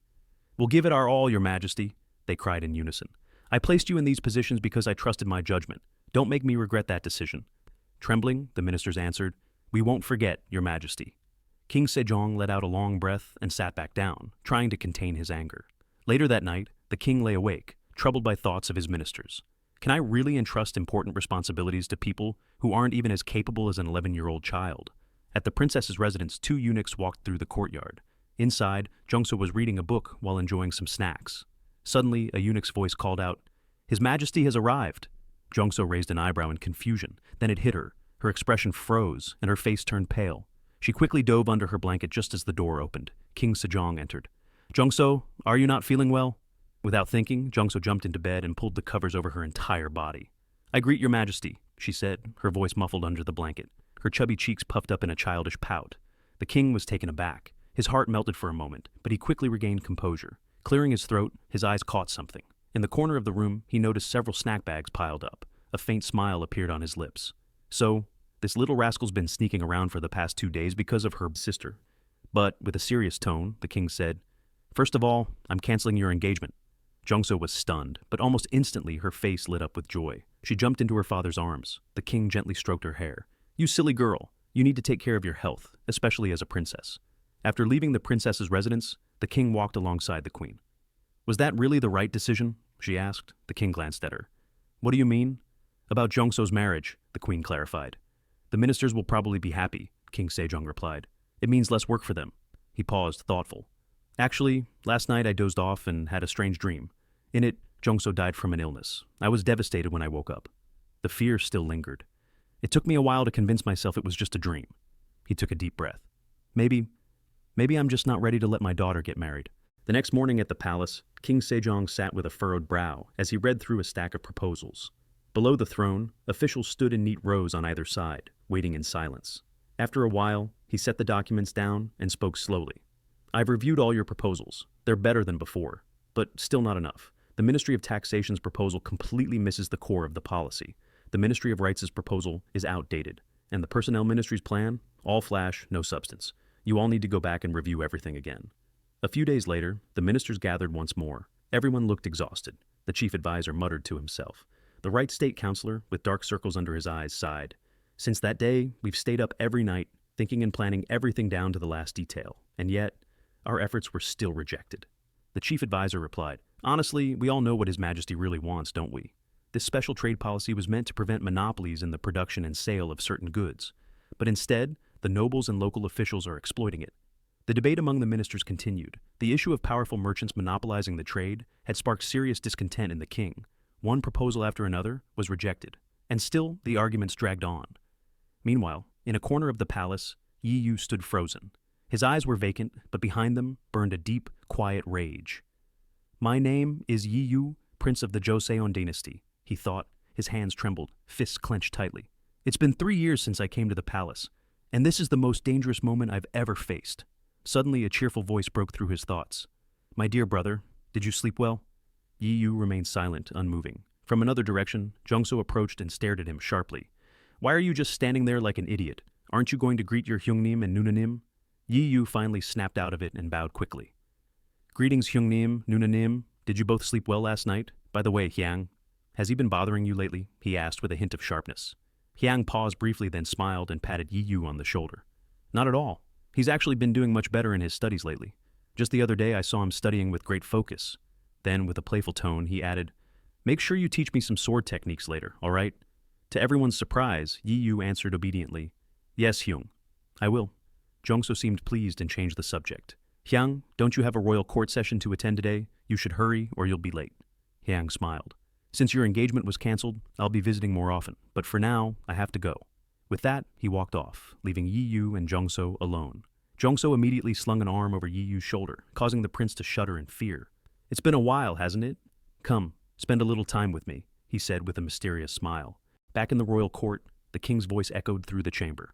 If the Ministry of Finance manages the monopolized trade directly, they'll run out of manpower. The left state counselor, looking half asleep, replied with his eyes barely open. That's correct, Your Majesty. To solve the manpower issue, we propose holding a recruitment examination. He raised his head with a smug look, thinking his answer would surely please the king. But King Sejong simply rested his chin on his hand, lost in deep thought. This isn't enough, still lacking. His gaze shifted to Hyang. What are your thoughts, Crown Prince? Hyang replied carefully. I believe it's a good proposal, but it would take a lot of time and resources. However, if we recruit scholars from the Royal Academy, I believe we can solve this more efficiently. The king nodded slowly. Interesting. I'll take it into consideration. The court buzzed with whispers. A major reform was on the horizon, and not everyone welcomed the change. King Sejong asked again, Scholars from the Royal Academy? The left state counselor looked surprised and responded, Your Majesty, while the Crown Prince's idea makes sense, those scholars have yet to pass the general exams. They're still novices. If we appoint them to official positions, it would be the same as handing out government roles to the inexperienced. Hyang firmly stood by his opinion.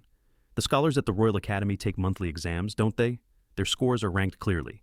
If we select those who've consistently scored well in recent months, there's a high chance they'll pass the National Civil Service exam later. Those who pass will become outstanding officials with hands-on experience. Even if some fail, they'll still be capable civil servants, well prepared to manage state finances efficiently. Hearing this, His Majesty smiled to himself and thought, Well said, my son. Then, in a more serious tone, King Sejong turned to the left state counselor. What do you think? Cornered and unable to object, the left state counselor finally replied, I believe the Crown Prince's words make perfect sense, Your Majesty. With that, the king raised his voice and gave a firm command. Send a royal order to the Royal Academy to provide personnel for the Ministry of Finance. Also, establish a trade bureau under the ministry's supervision, down to the district level. The ministers all responded in unison. As you command. The next morning at the palace, many officials were visibly anxious, pacing back and forth with his uneasy expressions. The left state counselor approached the right state counselor with a confused look. Today isn't a royal assembly, just a routine meeting. Why are so many officials gathered here? The right state counselor let out a sigh. There's a royal decree today. All officials ranked level 2 or higher must attend. Something urgent must have come up. Just then, King Sejong opened the session. The reason I've summoned you all so suddenly is this. Last night, I received an emergency message from the Ming Empire. Hyang's eyes widened. The Ming Empire? What happened around this time in history? He wondered. The king continued, his voice heavy. The third emperor of the Ming dynasty, Emperor Yongle, has passed away. The entire room fell silent. His Majesty sighed and asked, "Does anyone here know anything about the prince who's next in line for the throne?" No one dared to speak. The king massaged his forehead, clearly frustrated. "Good grief, how could all of you be so clueless?" The officials could only lower their heads in silence. "Fine then," the king said. "Assemble a delegation immediately to attend the emperor's funeral. Find someone well-versed in fortune-telling and a physiognomy expert, quickly." "We obey, your majesty," the ministers replied in unison. In the corner of the hall, Hyang rested his chin on his hand, deep in thought. Suddenly, a court eunuch leaned in and whispered, "His Majesty is in the next room." Hyang was taken aback. "Really?" He immediately opened the door with a smile and asked, "What brings you to such a humble place like this? You rascal. Am I not allowed to come here?" "It's not that. It's just that your sudden visit surprised me a little," Hyang replied. The two of them went inside, sat down, and began to talk. "Hyang, you're planning to search for books during this diplomatic mission, aren't you?" the king asked. "Yes, father. Even though the purpose of this trip isn't exactly ideal, I don't want to waste the opportunity. Besides, once the Joseon embassy hall is completed, it won't be difficult to find books," Hyang answered. The king pulled something out from his sleeve and said, "In that case, try to find books related to this topic as well." Hyang looked at his father with a confused expression. "Father, if it's just books, wouldn't it be easier to order the officials in the delegation to find them?" King Sejong let out a sigh and clicked his tongue. "If I did that, they'd probably cry and beg me not to." Hyang unfolded the paper completely, and his eyes widened as he saw the contents. He quickly turned to his father and asked in shock, "Father, these are—" The king nodded and confirmed, "Yes, these are all books about phonology." Hyang's cheeks flushed. "Phonology?" He hesitated, then nervously asked, "Father, may I ask why you're looking for books like these?" The king sighed and responded calmly, "I'm disappointed. Everyone in this palace is ignorant. Even when we need to replace them, it's not easy. Civil service exams in Joseon also have their limits. Even though there are many intelligent people out there will always be one or two who, even until their death, never fully understand Chinese characters. If we could create a writing system that people like them could actually read, wouldn't we be able to discover even more talented individuals?" Still confused, Hyang asked again, "But why phonology?" The king explained, "Every letter in Western books represents a sound. I believe that a writing system based on sound would be much easier for people to learn." Hearing this, Hyang thought to himself, This could change the course of history. Then, with a firm voice, he said, "Father, I'll do as you wish. I'll make sure the envoys prioritize this list of books." A few days later, during the morning court session at the palace, the king spoke. 103 people? I was told the Royal Academy had 150. What about the rest? Did they not register?" The Minister of Personnel nervously responded, "Yes, Your Majesty." "That is correct." The king asked, "Why not?" The minister hesitated before finally answering, "Some students only enrolled at the Royal Academy to take the civil service exam." Hearing this, His Majesty grew furious. "What is the meaning of this?" The terrified minister bowed deeply and respectfully said, "Your Majesty," but the king cut him off angrily. "They want to serve in the court, yet their thinking is so narrow-minded. How can that be?" The left state councillor tried to defend them. "They're just lacking in experience?" Before he could finish, the king slammed the table and shouted, "Nonsense! This has nothing to do with experience. It's about competence. How can the royal court be filled with people like this?" The left state councillor immediately bowed low and pleaded, "Your Majesty, I misspoke. Please forgive me." King Sejong was still visibly upset. After taking a deep breath, he turned to the Minister of Taxation and asked, "What's your plan moving forward?" The confused minister answered, "First, the Royal Academy students will study mathematics and commerce for 3 months. In the meantime, I'll secure a stockpile of sugar and establish direct sales shops." The king continued, "A sound plan, but it seems like each level will face a manpower shortage. Based on your staffing strategy, how do you intend to solve this?" Sweating in fear, the minister replied, "I'll select officials who've been evaluated with high performance. After reviewing their work over a set period, I'll decide whether they deserve a promotion or demotion." The king stroked his chin and said, "Very well. When you announced this policy, did you state that they must serve for at least a year?" "Yes, Your Majesty," the minister replied. "To prevent corruption, I won't allow them to serve in the same region for more than 2 years." In his heart, King Sejong praised him. This minister thinks well. Then he spoke loudly, "All right, the students from the Royal Academy will fill the vacancies left by other officials." The Minister of Personnel quickly responded, "Yes, Your Majesty. First, we'll fill the gaps by promoting existing officials. Then, the Royal Academy students will be assigned tasks based on their exam scores during training." The king asked, "What's your plan for promoting these students?" Feeling helpless, the Minister of Personnel carefully replied, "We'll start them at level 9 and gradually raise them to level 7. The king paused for a moment, then said, "From level 7, promote them to level 6. The minister was startled and quickly responded, "Understood, Your Majesty." But then he asked, But Your Majesty, is that truly feasible? The civil service exam doesn't recruit that many scholars. Do you really intend to implement this in such a short time? The king tapped his fingers on the report. After thinking deeply, he ordered, "Promote them to level 6. The rest of your plan may proceed as intended." The ministers all responded in unison. "We accept your command." And thus, the recruitment process at the Ministry of Taxation began. Meanwhile, at the Eastern Palace, Hyang stared at the teacup in his hand and thought, "This feels like being an intern. If they keep trying hard, these interns will become full-time officials." His Majesty laughed and said, "They'll be paid according to their rank and rewarded based on their abilities." Hyang smiled proudly and said, "Thanks to Father's generosity, the students are even more eager to learn." Hearing this, the king burst into hearty laughter. "You cunning boy, you sure know how to flatter me." Hyang looked at his father and said sincerely, "I'm being honest, Father. I'm truly happy that you came here to tell me this in person." The king smiled warmly and replied, "This policy wouldn't have been possible without your efforts. This is the least I can do." Then, with a gentle tone, he asked, "How much longer until you turn 15, Hyang?" 4 more years, Father," Hyang replied. The king let out a long sigh. "I still have time, but I wish it would pass more quickly." At the palace, King Sejong received the latest census report from the Ministry of Taxation. As he reviewed the figures, he froze. He tried recalling the previous data, but something didn't add up. With a firm voice, the king called out, "Crown Prince, check Joseon's population before this census." Hyang quickly responded, "Yes, Your Majesty." In the previous census, the population was recorded at 1.9 million, but before he could finish, King Sejong cut in. Yet, according to this report, it has now jumped to over 4.3 million. King Sejong's expression darkened. With a heavy tone, he asked, "Ministers, answer me. Have I lost my mind, or have my people been breeding that rapidly?" Suddenly, the atmosphere in the room grew tense. Silence fell, thick and stifling, as if even the wind hesitated to pass through. The king scanned the hall, seeing his officials with their heads lowered. Gritting his teeth, he barked, "Have you all gone mute after drinking honey? Crown Prince, tell me the reason." Calmly, Hyang replied, "Most likely the previous census was inaccurate." As he continued reviewing the report, King Sejong said, "That makes sense, but censuses are conducted every 3 years. This kind of oversight shouldn't happen. How could there be such a massive discrepancy?" Hyang continued, "Local officials may have collected taxes and tributes based on the actual population, but underreported the numbers in the household census to lower their tax liabilities. In short, corruption.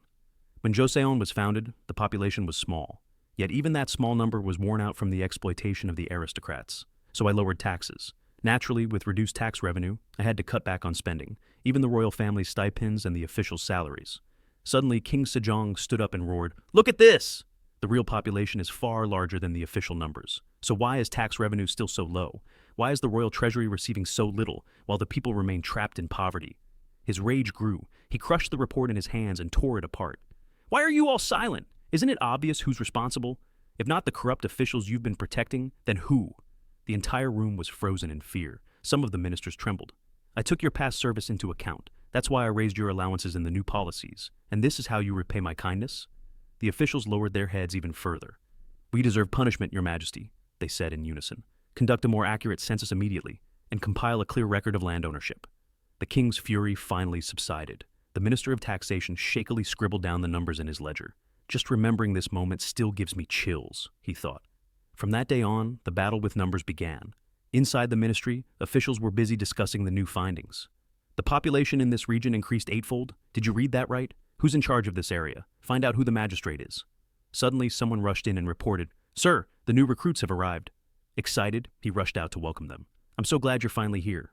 The new recruits were stunned. "The Minister of Taxation himself is welcoming us," they thought. They bowed respectfully.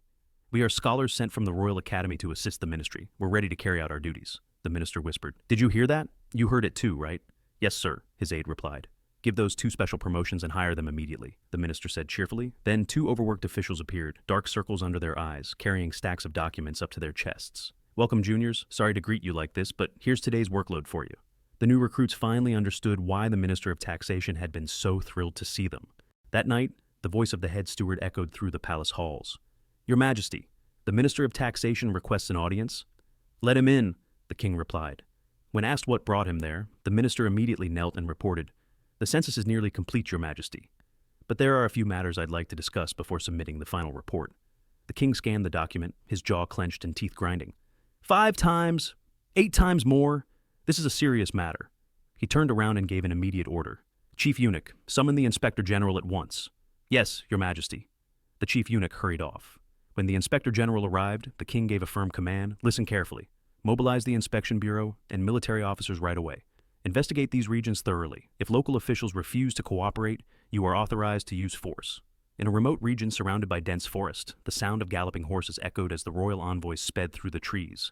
Someone stirred, half awake, then suddenly sat up in shock, eyes wide and mouth agape. I'm late! Startled, the nearby officials turned toward him. The man sitting directly across nearly fell backward. A senior officer chuckled with a cold expression and said, Relax, Junior. As long as you haven't gone home yet, you're technically not late. Still groggy, the junior muttered weakly. Right, makes sense. Night once again blanketed the city. Kim, In-sun, dragged his tired body home and collapsed onto the floor the moment he stepped inside. Exhaustion washed over him. 4 more days left on this assignment. I'm completely drained, he thought. Meanwhile, in one of the provinces, an official whispered to a magistrate. Do you remember the smallpox case that was uncovered in Hanyang? The magistrate nodded. Yes, I remember. The official continued. During that investigation, they found inconsistencies in the population numbers. The magistrate frowned. And what does that have to do with us? The official's eyes widened and he raised his voice. Not related. This has everything to do with us. Suddenly, Chief Secretary Choi rushed over, calling out urgently. Magistrate! As he approached, he asked, I saw members of the Federal Bureau there. Have they reported to you? We need to find a solution immediately. The magistrate waved him inside.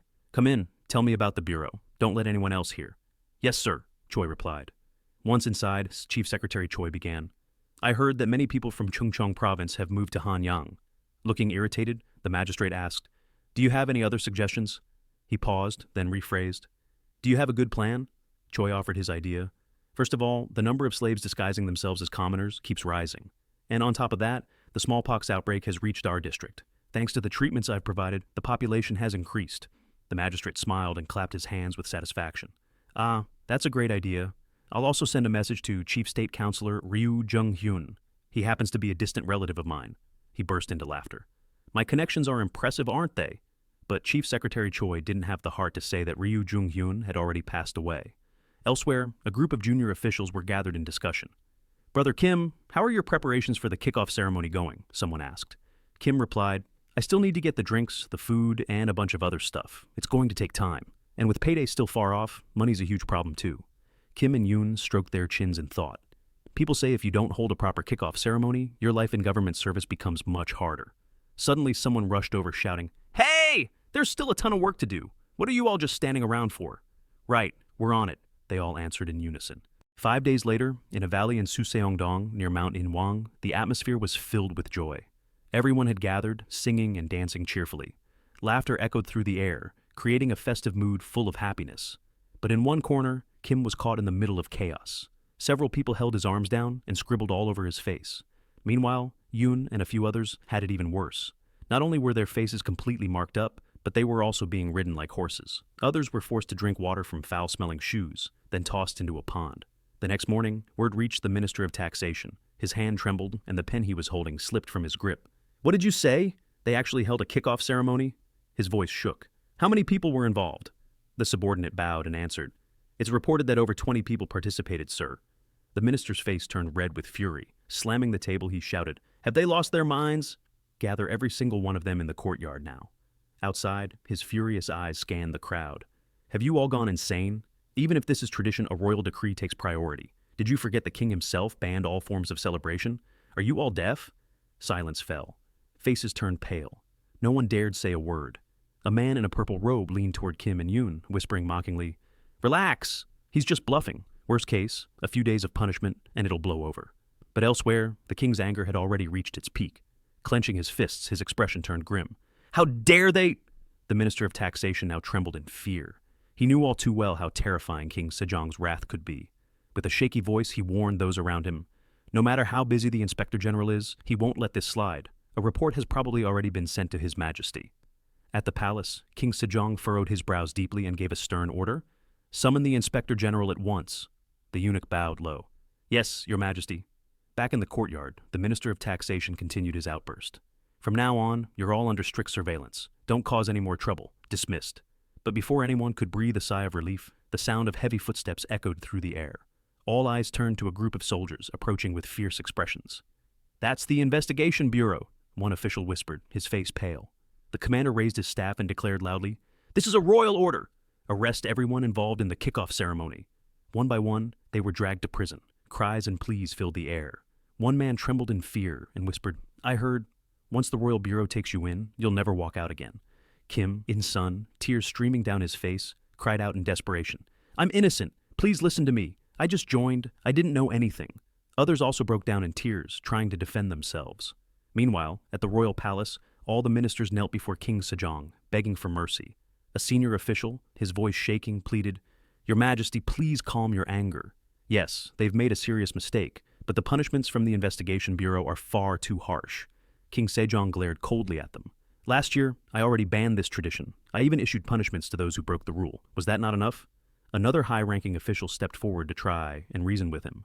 However, Your Majesty, this time, far more officials were dispatched to the provinces than before. Those who took part in the ceremony were scholars from the Royal Academy. Instead of calming down, King Sejong's fury exploded even further. That's exactly why I'm even more furious, he thundered. These newcomers had the audacity to openly ignore my orders. The left state councillor stepped forward to offer counsel. Forgive my boldness, Your Majesty, but the purpose of a kickoff ceremony is to keep new officials from growing arrogant and to help build relationships between superiors and subordinates. While the tradition has both benefits and drawbacks, it's not something that can be erased overnight. That's why I humbly ask Your Majesty for leniency, just this once. King Sejong seemed to be calming down. In a cold tone, he asked, You're talking about building a relationship between superiors and subordinates? Fine then, tell me, who exactly are their superiors? The left state councillor fell silent for a moment before carefully replying. Above them are the junior officials, and then the deputy left director. But upon hearing that, King Sejong's anger flared up once more. He shouted, Exactly! They're only afraid of officials ranked 5 or 6, aren't they? That's all you have to say. And you dare to ask for mercy from the court like this? The left royal advisor immediately bowed deeply, his voice trembling. Your Majesty, I have made a grave mistake. I only ask that Your Majesty show mercy to these foolish newly appointed officials. But King Sejong rose to his feet in fury. I don't want to hear it. All of these newly appointed officials have disobeyed my orders. This is the perfect chance to uproot the rot and overhaul our entire government system. Suddenly another voice rang out. Chief Eunuch, I'll go in myself. Standing outside the door, Hyang spoke respectfully. Father, it's your son, Hyang. Please allow me to speak regarding the criminal issue that has caused you distress. King Sejong took a deep breath, trying to calm himself. Finally, he sat back down. Come in. Speak before the ministers. Hyang bowed low in gratitude as he was allowed in. With a hopeful look on his face, the king asked, Tell me, what should I do with these arrogant men? Hyang casually replied, Well, father, from what I can tell, the officials of the Ministry of Taxation seem relaxed enough to be holding a kickoff ceremony. The Minister of Taxation looked stunned by the Crown Prince's statement and quickly responded, Not at all, Your Majesty. We are seriously understaffed. This reckless action was carried out by a small number of staff who had forgotten their duties. Hyang glanced at the minister and said, In a situation like this, holding a kickoff ceremony means they clearly have time to spare. With a sinister grin, King Sejong remarked, So, those people must be quite capable then? Indeed, father, they're extremely capable, Hyang replied. Hearing the words exchanged between the king and crown prince, the entire room froze, as if a cold winter wind had swept through. The Minister of Taxation trembled in fear. Hyang continued, Moreover, in many regions where there are discrepancies in the household registers, numerous letters of justification are being submitted. So, why not assign this task to the highly capable individuals who had the time for a kickoff ceremony? King Sejong nodded, visibly pleased. That's a good suggestion, Hyang. The last task I assigned you took 5 years to complete, didn't it? He then turned to the entire room and declared, You all have 1 year. Everyone involved in this incident is to be reassigned immediately. If the task isn't completed within a year, you'll be exiled. The duration of exile will match the number of incomplete tasks. The Minister of Taxation looked in disbelief. Exile for years just because of this? 3 unfinished tasks mean 3 years in exile. 1 task, 1 year. And 5 tasks, 5 years. King Sejong continued firmly. Furthermore, while carrying out this assignment, 80% of their salary will be withheld. Hyang then knelt down, his voice soft but confident. What if they were placed in isolation, but their sentence reduced to 1 month? King Sejong glared at him. You still want to let them off that easily? Hyang smiled. Most of them weren't even aware of the ban. If you pardon them this time, they could become the front line in eliminating these kickoff ceremony practices. Finally, King Sejong's anger subsided, and a small smile appeared on his face. A good idea, but 1 month is too short. I ordered their sentence to be 3 months. Now, what are you waiting for? Carry out my orders immediately. The next day, everyone involved in the incident was tied up in a line. Their heads were covered with cloth, and they were escorted away. Walk slowly, don't rush, keep the pace, a voice commanded. Behind the cloth covering their heads, Kim and Yoon grew uneasy. Where are they taking me? Does the state councilor know about my situation? Suddenly, a voice called out, "New official from the Ministry of Taxation." "Sit here." Kim's heart pounded wildly. "Did I hear that right? Sit." Images of torture flashed through his mind. A chair! Am I about to be interrogated and tortured? Fear consumed him. With a trembling voice, he shouted, "I confess! I can't live crippled for the rest of my life. I'll admit everything. I colluded with the merchants. I was supposed to provide 3 sacks of rice and 1 roll of cotton cloth to every group participating in the initiation ceremony. I'll accept any punishment. Just please let me go unharmed." When the cloth was finally removed, cold sweat drenched Kim. His breath came in short gasps as he realized he was sitting inside the Ministry of Taxation. Everyone stared at him in shock. Hyang, who seemed surprised, grinned. "Well now, that was an unexpected confession." The Minister of Taxation's face flushed red with fury. Pointing at Kim, he roared, "You bastard! I overlooked your arrogance because you're a distant relative of the state councilor, and this is how you repay me?" Watching the heated exchange, Hyang quietly slipped aside and muttered under his breath, "Hit him harder, Minister. Don't let up." A few days later, at Gyeongbok Palace, His Majesty stood in place enjoying his meal. With a calm tone, he said, "I know you've all worked hard, so I've prepared something to lift your spirits." The ministers glanced at each other with suspicious looks, wondering what he meant. Just days ago, they had been scolded harshly. Meanwhile, someone sitting beside him beamed with a wide smile. "Thank you so much, Your Majesty." With a stern face, the king lifted his bowl and glanced at the Minister of Taxation below. Inwardly, he thought, "Minister of Taxation, could you at least control your expression? Can't you read the room?" Realizing quickly, the Minister of Taxation bowed and said, "Your Majesty, I don't know how to repay your generosity, which rivals the vastness of heaven." The king smiled and said, "For the people to live in peace and prosperity, the court must first provide strong support. So, I hope you can set aside the stress of your work and enjoy this meal." The officials bowed their heads and expressed their gratitude. The next day, the Minister of Taxation was stunned by the king's new order. The mountain of assigned tasks left him in shock. "I knew something like this was coming. I feel like retiring already." Elsewhere in the palace, the king and crown prince were strolling when suddenly a eunuch came running in a panic. "Your Majesty, they've entered the city." Calmly, the king replied, "All right, I know. Relax." The king and crown prince exchanged sly smiles. "They must be here already." As he hurried off, Hyang turned back to the king and said, "I'll go ahead to meet the delegation and the interpreters." "Very well, see you later," replied King Sejong. Inside the main hall of the palace, the king gazed at the officials before him. His voice was warm, yet firm. "The long journey must have been exhausting. I truly apologize for summoning you here right after your return. But this matter is far too important. I couldn't delay it any longer." The envoy immediately bowed. "It's no trouble at all, Your Majesty. As your servant, this is my duty." King Sejong gave a faint smile before continuing. "So, what do you think of the new emperor?" The envoy thought for a moment before answering. "He seems to be a man of gentle character. His voice is calm and steady, and his every gesture radiates elegance and dignity." The king nodded. "And how is he regarded by the officials of his court?" The envoy replied, "Most of them hold him in high esteem, Your Majesty. While the late emperor was occupied with conquests, he managed state affairs with remarkable skill. After ascending the throne, he quickly concluded the remaining campaigns left behind by his predecessor. Beyond that, he has declared that there will be no further major conquests, unless there is an absolutely just cause." The king let out a sigh of relief. Covering one eye, he said, "That is good news. Now, where are the royal physician and the physiognomist who accompanied you? Bring them in." The royal physician and physiognomist entered at once and knelt respectfully. Physician Lee Hansu greeted him, "Your Majesty the King." The physiognomist also bowed deeply in respect, but the king waved his hand, motioning them closer. "Yes, Your Majesty," they answered in unison. The king fixed his sharp gaze on them. "What are your thoughts on the new emperor?" Lee Hansu hesitated briefly before speaking. First, he had a very imposing presence. His flesh looked as though it could spill over at any moment, making even sitting on the throne appear like a struggle. His eyes were pale and bloodshot, most likely from the fatigue of mourning. His complexion was uneven and pale. From a physiognomic perspective, his relationship with his siblings may not be harmonious. However, his lineage itself appears promising. Hansu paused, then spoke more softly. "But his line of destiny does not extend past the corner of his lips. This could be a sign that his life will not be long." The hall fell into silence. The king's eyes narrowed. "You have done well. You may leave." Hansu bowed deeply. "Your Majesty's kindness is immeasurable." As the physician and physiognomist withdrew, the king turned to the envoy, his eyes narrowing in calculation. "So, you also believe the new emperor's health is failing?" The Minister of Rights responded, "Yes, Your Majesty." "I, too, noticed his health appeared highly unstable. His excessive weight clearly hinders his breathing." Hearing this, the king fell silent, recalling Hyang's earlier words. His gaze darkened as his thoughts turned. If the emperor were to fall ill or die too soon, the political balance would collapse. If not for Hyang, I might have ended up the same way. Letting out a long sigh, he finally spoke in a calmer tone. If this delegation's observations are correct, the reign of the new emperor may not last long. But his mind quickly shifted to a more pressing concern.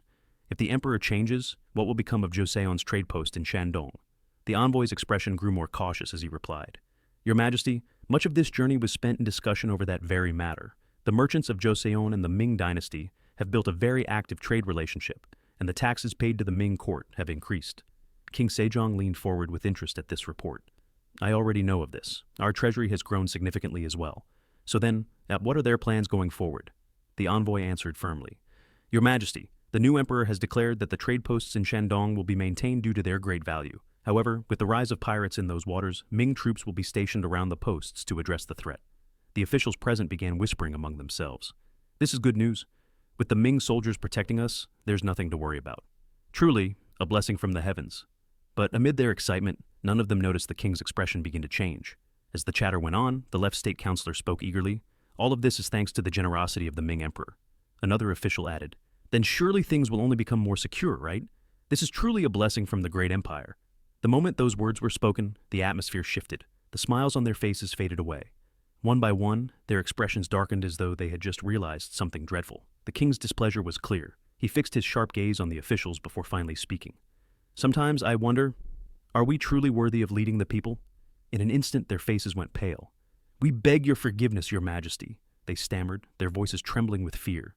But the king's anger only swelled. He stomped his foot against the floor. If you regret it, then stop doing things that you'll come to regret.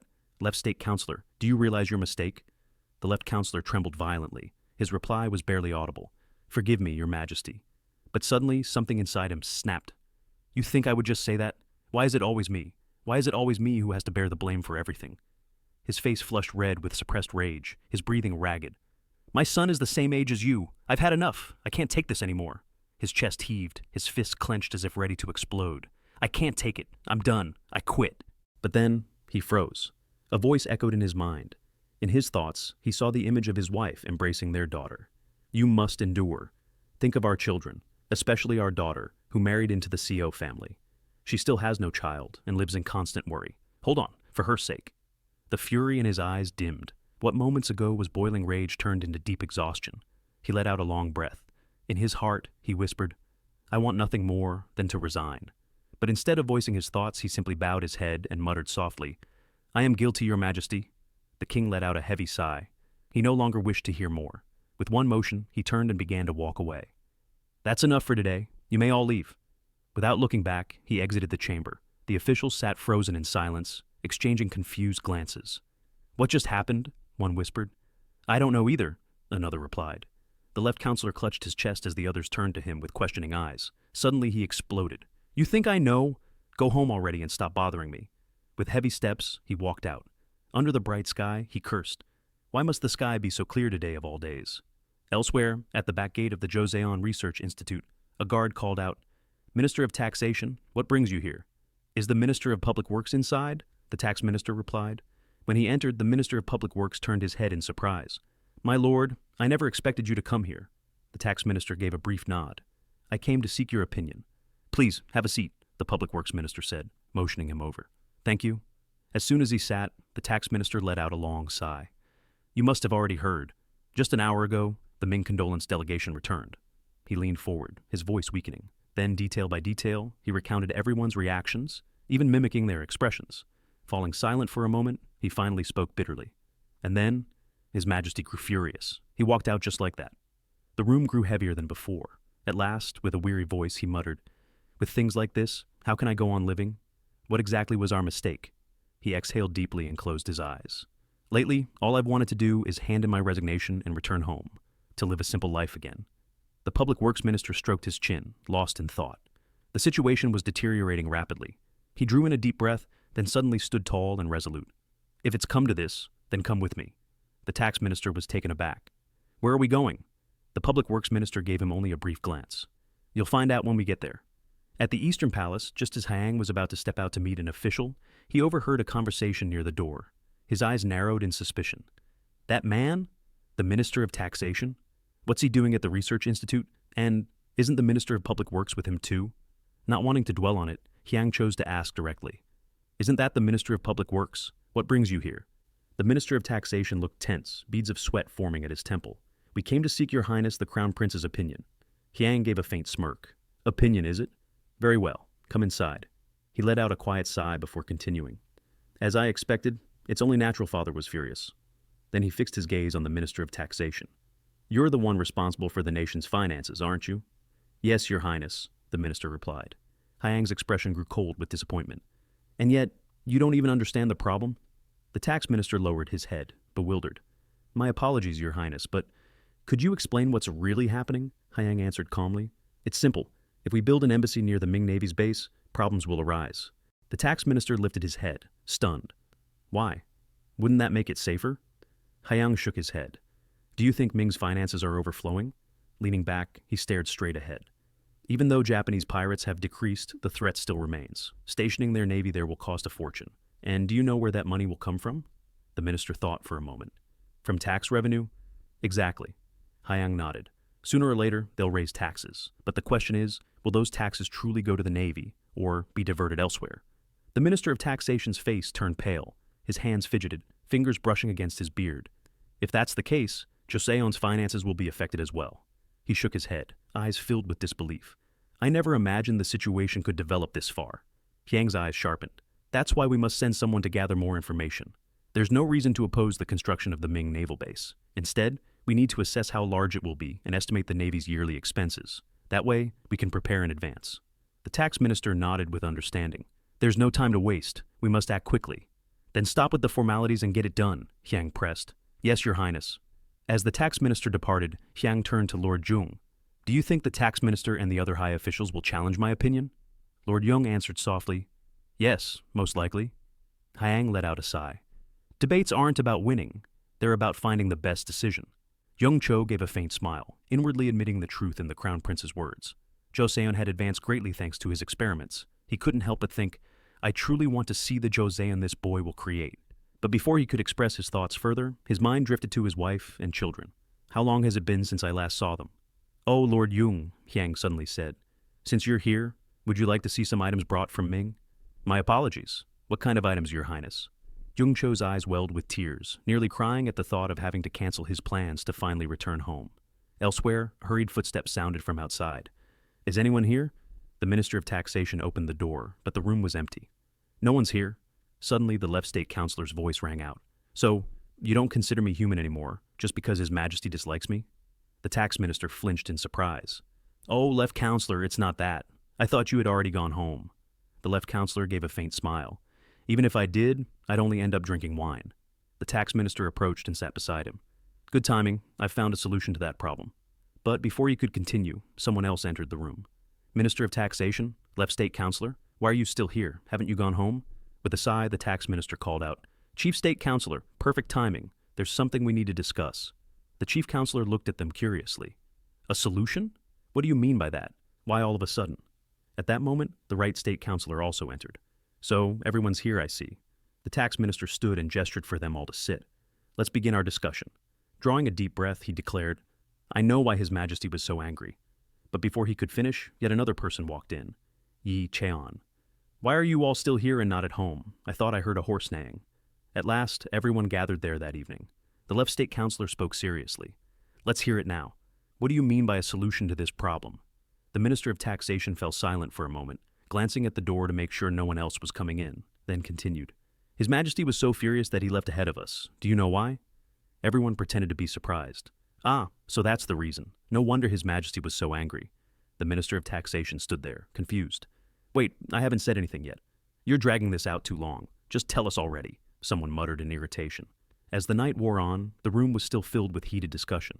So, we really didn't consider the financial cost properly? One of them murmured. The left state councillor nodded. Now I understand why the king was so upset. He tapped his finger firmly on the table. We must never let this happen again. If there's anything to be conveyed to His Majesty, leave it to me. I'll deliver it personally. His gaze drifted off, lost in thought. These were the sharp insights of the young crown prince. Meanwhile, at the king's residence, a eunuch reported, Your Majesty, the crown prince has arrived. Send him in. As soon as Hyang entered, the king asked, "Did you bring the documents I requested?" Hyang raised several scrolls in his hands. "Yes, father. I also brought a few other books." "Let me see them," the king replied. He began reading carefully, his eyes scanning each word. Sitting across from him, Hyang remained silent, simply watching his father absorbed in the texts. Then, he felt something. An overwhelming aura radiated from the king, filling the room with a heavy presence. Hyang tilted his head. Whenever his father focused on something, it felt as if he absorbed all the energy around him. Hyang smiled faintly to himself. "So, this is what they call complete concentration?" Time passed. 4 hours later, the king finally looked up, startled by what he saw. Hyang, who had been sitting upright, was now fast asleep, face down on the floor. The king chuckled softly and shook his head. "Good grief."